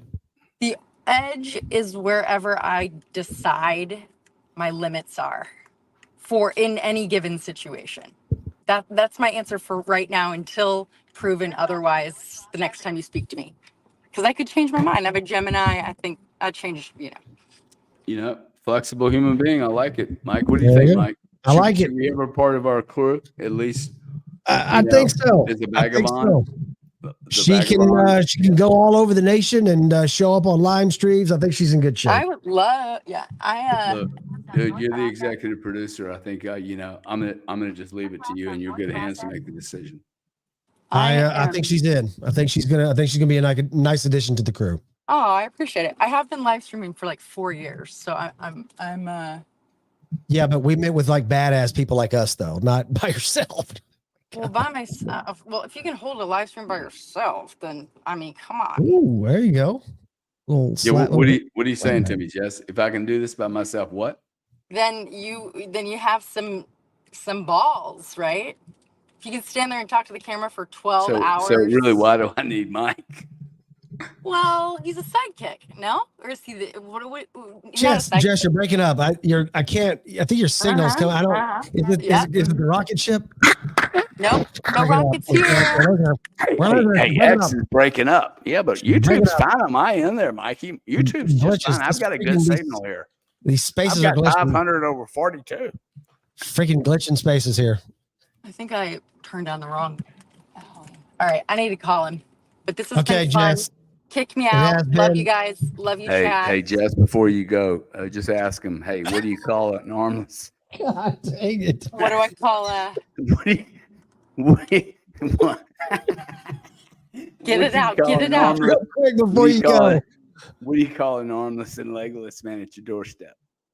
Matt. Oh, what? Oh God. Matt. Oh, come on. Bye, Jess. I was gonna say a wounded soldier. I'm not gonna keep you up on that one anymore. I'll holler at you later on. All right, see y'all. See ya. Matt. Hey, bro. How would you rate this experience for us tonight? I mean, this was something I was supposed to go to dinner. Yeah. And I was so glad that I could escape dinner by doing this with you. I would love to hear from the audience, actually, if they dug it, what they did or did not do, when it kind of went flat. Like, I'd like some feedback. Would you? Yeah, I would actually. So you guys in the audience, we would absolutely love it. We'll put it up on the screen. We will read it out loud. Give us some honest feedback about what you thought, how it went, what you liked, maybe didn't like. You like it more loose like we were at the end, or a little bit of a tighter ship like we were kind of at the beginning. So any feedback that you want to give would be absolutely fantastic. But yeah, I like it when you're on these spaces because you're looser on these live streams than in your spaces. You know what I'm saying? Because those have to stay a little bit more on point. But I don't know. For me, I like to kind of just wade around in different pools. You know what I'm saying? And for me, it's more fun to just kind of go where it goes, but kind of stay kind of on the track, you know, for the most part. But yeah, no, I discovered that tonight. You like to stay. You feel better staying on top with your addition. Always. Well, see, the problem for me, dude, if I'm really being honest, is that I can get distracted extremely easily. So why don't you let yourself get distracted more often? Well, then me and Butterfly would have been, you know, partying, playing, doing something like whatever. But you don't become an expert like that though, right? You don't start a show and go, hey man, let's do a tape of, you know, Blitty Bop, whatever. But like I think there's a balance of I mean, the audience is going to tell you. They're going to tell you, hey, I dug it, didn't dig it. They made like a balance of it. For me, I would find it entertaining. I'm probably not going to participate with something very long that's not entertaining to me. And talking about markets all day long, I find that to be fucking like, dude, I listen to some of these guys, dude, and I'm like, bro, seriously, this is all you have to talk about? Yeah. Like there's so much more, right? So for me, the finance, like this lady here, what's her name? No, Jessica? Yeah, Jessica. So Jessica, like I love Jessica. I don't know Jessica. I could probably hang out with Jessica for 4 or 5 days and like have a fucking blast. Yeah. But Jessica's like, and like I do not, like I'm assuming she's listening to me. I'm just so transparent. It's stupid. But like Jessica reminds me of somebody I've met 3 or 4. I was going to say women, but actually I've met 3 or 4, 5, 6 men or women, mostly women, if I'm honest, who have come into my life and made a massive impact on my life, but they flittered in and flittered out. They were not like 6 months. I remember a man that had a massive impact on me. Probably didn't know this cat for a year, right? These special magic people, guy probably never made more than 30 grand a year, dude. Right. See, you guys hear me talking about money, and I really don't care about money, quite frankly. It's just a little metric and it's a game, but I find a person like that really fascinating. A bit of a fairy, butterfly, a spiritual entity. And now the focus is a bit of a, you got to like maintain the focus, but I've learned so much from so many different people. So I like this kind of diversity because it keeps it really fresh. Like I really enjoy Hitch. I do too. I don't think he's the smartest guy I've ever met. I think he's a guy that actually studies a subject once a year. And that is cool. I'd never heard of anyone that said, hey, I'm going to study one subject once a year. I thought that was fascinating too. I really thought that was a cool way to teach someone, man. Yeah, I agree. You look at a kid and you go, hey, what are you studying this year? You're right. I mean, by the way, start that at a young age. We're not going to tell you what it is. What do you want to study, Bob, this year? Yeah. 2024. Oh, I want to study how to do nuclear war. Okay, dude. Fucking rip it, dude. Yeah. So anyway. Justin's on there, just being real and genuine and truthful. Keep real and hold your nuts. Y'all are dope with it. Right on point. What do you think, buddy? How would you rate this tonight? I didn't like some of the crossover talk that it just sounded fumbly. But that can easily get fixed. I'd rate that like maybe a 6.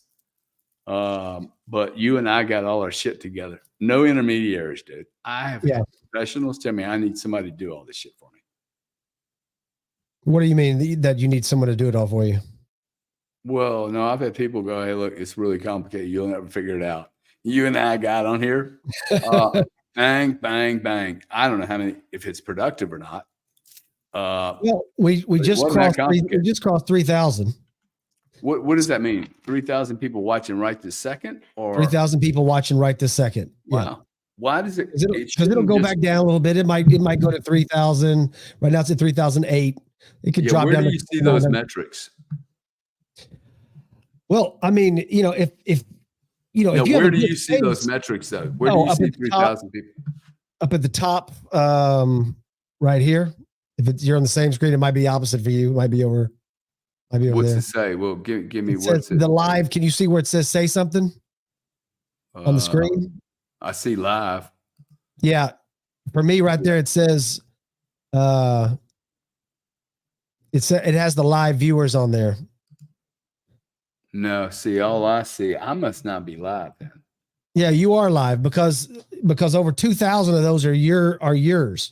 Oh, so 2,000 of the how many? 3,000. My peeps showing up inside. Yeah, but you know what, Mike? So you laugh about that, but let me tell you something. I always want to be the guy that brings more. I'm okay with that. Yeah.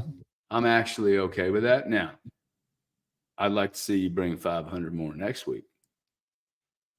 Yeah. And what I need to do is I need to bring 1,000 more. See, we just need to keep playing with each other, bringing it up. Hey, why ain't you guys expanding his list, man? Why I got more him, huh? Because the Bitcoin conversation, that's what I'm talking. You know what Grant Cardone told me? What's that? Y'all want to hear some shit about Grant Cardone? Absolutely. Hear some shit. Okay. He said, man, you need to expand that your topic, that Bitcoin conversation is going to get fucking small.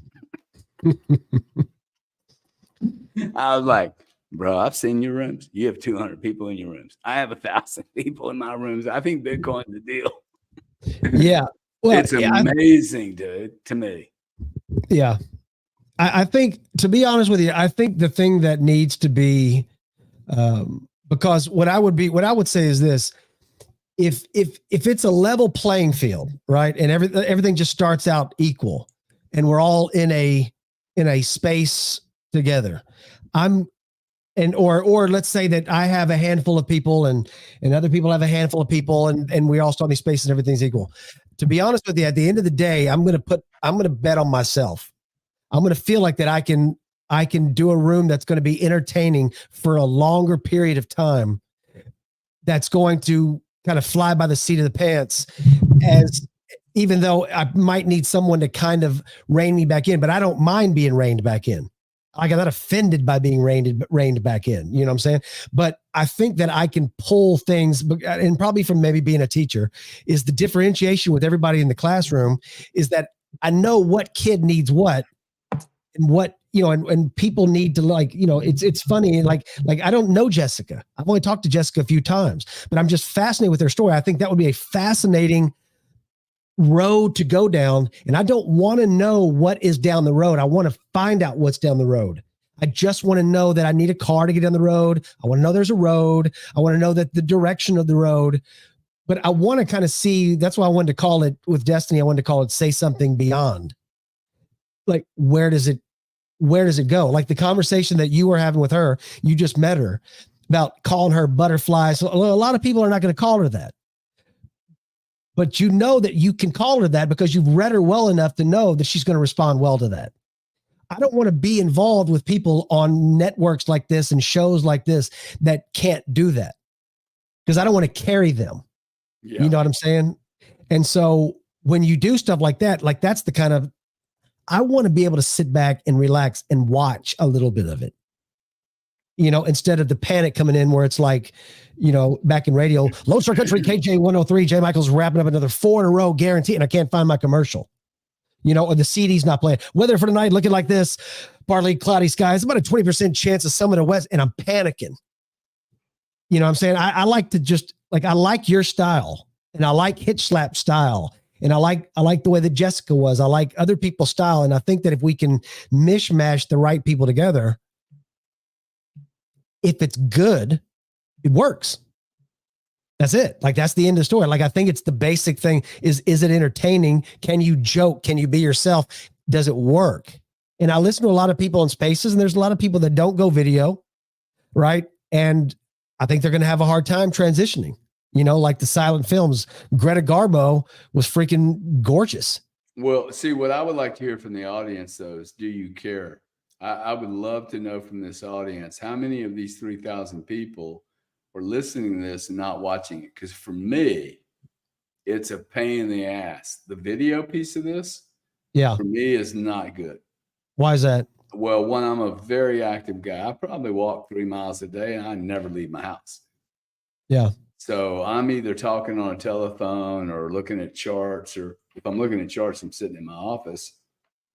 But when I'm doing this, I'd like to go out and grab another Coca-Cola, smoke a cigarette, and still have that conversation. Now, some people, but I would really like to know, just from analytics, how many people watching this, really watching it? Because to see me in my dirty old T-shirt, or I actually think this is a cool T-shirt, by the way. I'm going to brag about this T-shirt because this is what I'm investing in. Okay, I'm investing in the future, the digital world, the whole world. I think this is unbelievable. Y'all will remember this one day. You think AOL, dude, Amazon, okay, the whole freaking planet gets digitized. This is an unbelievable opportunity. Anyway, watching you, it all looks good. It's real. Oh, okay. So one person at least, Sarah says, hey, look, this adds validity to the authenticity. Okay, cool. I'll put a couple of these here. So go ahead, Bad Fox. I'm gonna follow Crypto Bad Fox when I go back. Give the negative stuff too, okay? Like we're happy to hear some negative shit too, by the way. Okay. Like let's criticisms that we can improve on. Can you hear me, Mike? Acknowledge me when I say something. You're the greatest. That's not the right appropriate response, but it's good that you. Okay, thank you. It's my default switch. Everyone knows. So let's see here. Bitcoin, look at this. Bitcoin is the 1980s multi-level marketing. Love to know how many people this guy's offended with multi-level marketing. Like, what would make you say that, dude? Nate Price says, if you talk about real estate, I'll leave and never come back. LOL. Bitcoin's the greatest real estate investment in the history of mankind. It will be known as one of the great investment for real estate ever in the world. Crypto Bad Fox says, how often are we meeting up? I just need to put it in my calendar. That's why I'm going to follow Crypto Bad Fox. I mean, how often do you think we should meet? And what's the time zone that's best for you? Yeah, put that down there, Crypto, in the I'll read that out in a second. I think 42 KWFPDC. I think a big issue in interactive broadcasting is it's hard to talk to a very diverse public. See, I would like to know what that means. I'd like to have a little bit more insight into that. So 42K, if you can throw that, like what you mean by that, that's a pretty interesting comment. I like that. Yeah, I think, is this wokey? Is this a woke question? I'm not trying to be. I don't think so. I think it's. I think actually I can talk to a very diverse public, unless you've already made a decision and you're already so racist. I know people, okay, and I won't tell you I am already being racist by saying this. There's a group of people that will simply not listen to me because of my accent, my voice, my approach, and what I'm wearing. Man, fuck that, dude. Yeah. Instead of looking at it going, really, dude, that kid, like, he could have been in jail. Like, I don't get it. It's staggering to me. There's a group of people that are just not gonna fucking like me, bro. They're gonna hate me from the get-go, from day one. And that's actually a problem for me because I never wanted to do any of this shit. See, and I read some of those comments. It does impact me. Yeah.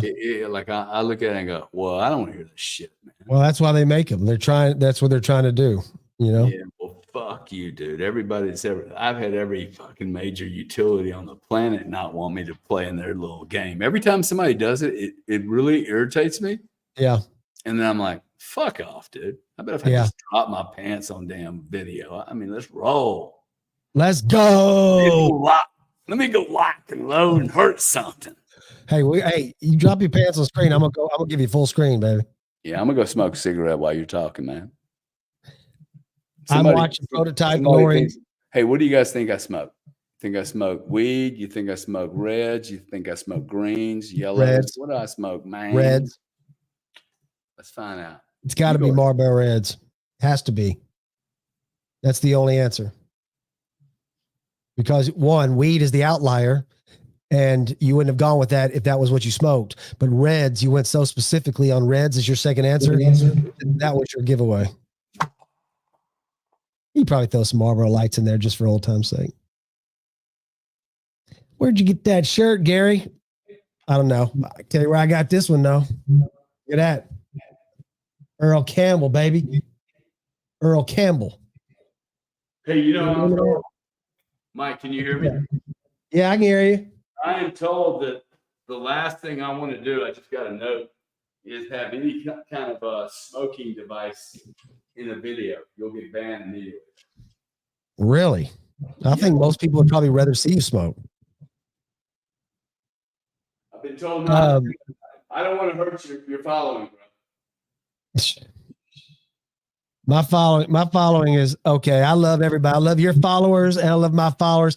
Guys, if you get a chance, by the way, tomorrow night at 5:00 Central Time, 6:00 Eastern, Destiny and I will be doing our X Space. So you want to check that out and absolutely stop by, swing that, and give @Desi/Rezi a follow. Also, make sure you're following Gary. And if you want to give me a follow as well, that'd be lovely. You don't have to, but I think they should follow you, dude. I think they should follow you aggressively because I think you're a good guy. I appreciate that. Wow, that was sweet. Misdirected on XRP, but a good guy. Yeah. Where'd you get that shirt, Gary? Did you just? I don't know where I got it, dude. I go Give me some Bitcoin shirts. Boom. I'll take one of those, one of those, one of those. I got so much of this shit. I already saw the brown. I already saw the brown filter, so I know you're smoking reds. It's a nice t-shirt, man. Yeah, it is nice. I like it, huh? The future of money. I got some cool ones. I still have Celsius ones that says unbank yourself. Unbank yourself. Like, yeah. Hello. Everybody did. They did. Yeah. Let me have your banking. Here's one from Sarah Fezio. It's a little Italian. How you doing? Hey, Sarah, how you doing? Appreciate it a little bit. She says, watching, you all look good. It's real, and that's what makes it relatable. I like that comment, Sarah. Thank you very much for that. That is a good comment. Good Obviously, we know. Send me 1,000 Bitcoin. Fox is watching. Let's see. It's 3 or 4 of us watching on a Zoom call. Really? That's freaking interesting. Wow. Watching a Zoom call. Yeah, it is. I mean, that's an interesting comment. 42K's had a couple good comments. I wish I was talking to him so in a space, because then we could get more clarity, because it's like he's right on the edge of like this big in-depth feedback. So I appreciate those. Why can't you bring somebody up just as an audio feed? Because I had to send them the link. Right.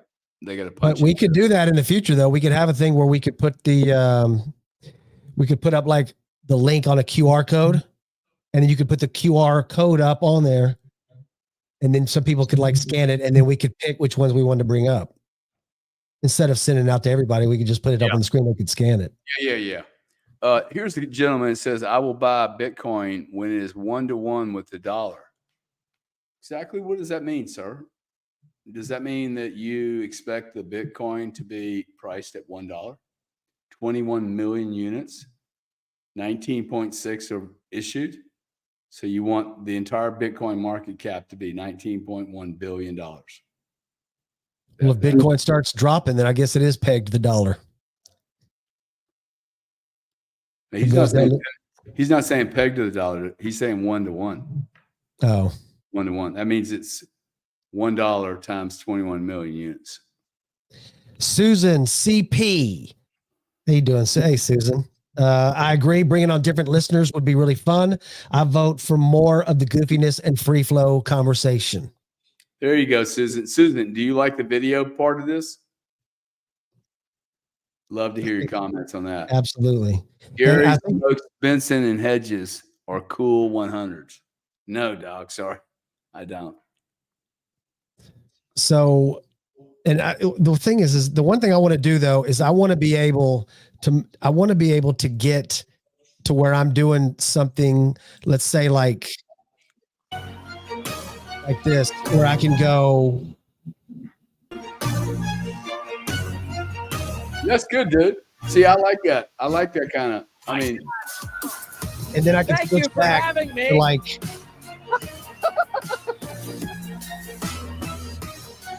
Well, I am honored to be here.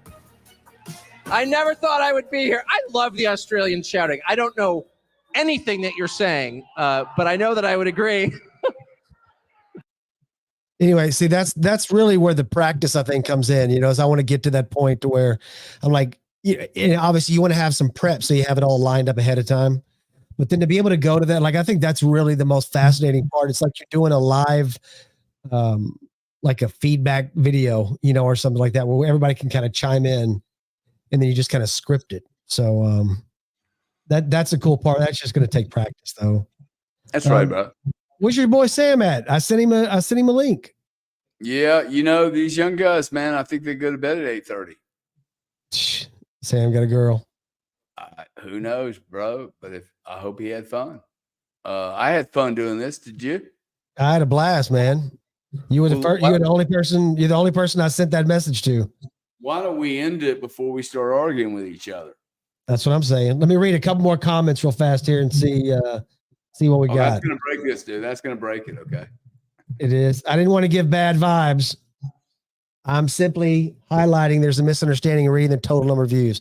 Oh, you very well may be right. Tell us the truth. What's the truth? There's only 12 people in here?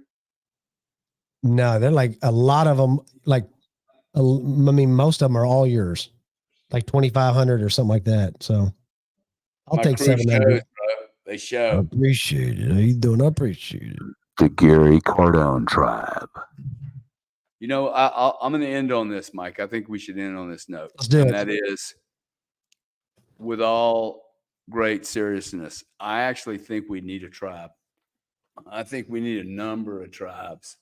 And I really don't care about who's leading those tribes, but I think we are literally at war here. And we're going to have to pick a tribe that we support. Every leader is going to have their own flaws and their own little peculiarities, but I'd pick a position right now. I think we're very close now. We're having hey, let me pick a side. Where do I stand? Black or white? The gray. It's clear to me now the gray only serves the lawyers.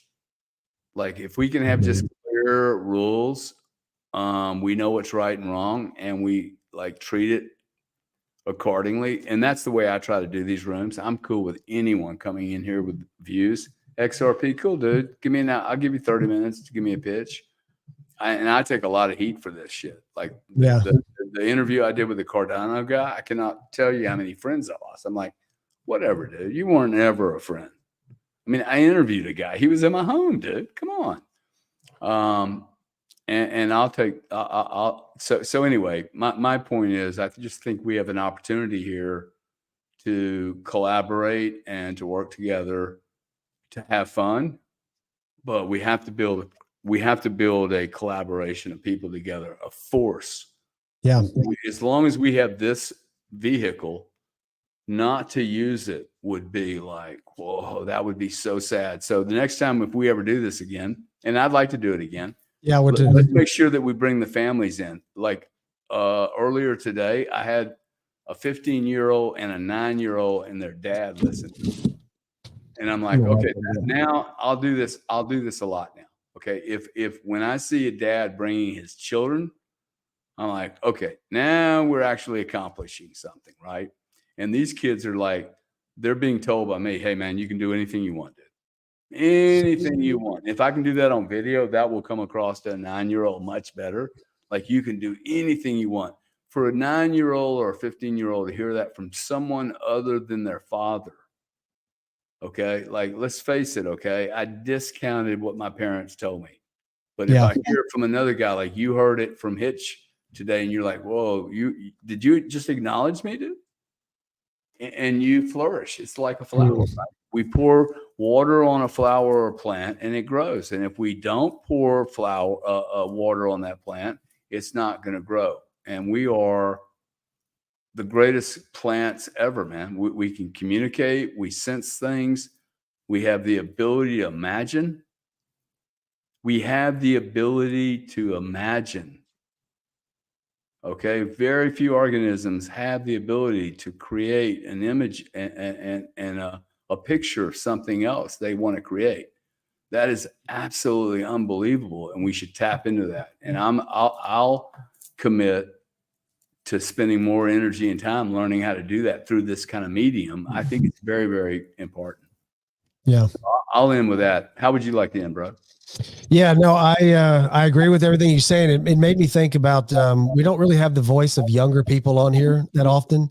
And I know some students of mine that I stay in pretty good contact with. And I thought it would be really interesting one night to have one of them come on, like have them and their mom, their dad or someone come on and be able to hear the teenager, like literally say, I don't understand, like why is it important? Like, what do I need? Like what's, and I'm talking about an intelligent one, like one who's like really high end, but to hear their thoughts about what they know, what they don't know at that age, I think would be an interesting conversation to have one night, and the families as well, because they're not going to know much more than the teenagers know, So yeah, we'll talk on the back channels, Gary. We'll figure something out, and maybe we can start doing this more regular. Get some people on here, see what they got to say. Oh, we'll get plenty of people, man. If we get the audience, bringing the people is easy.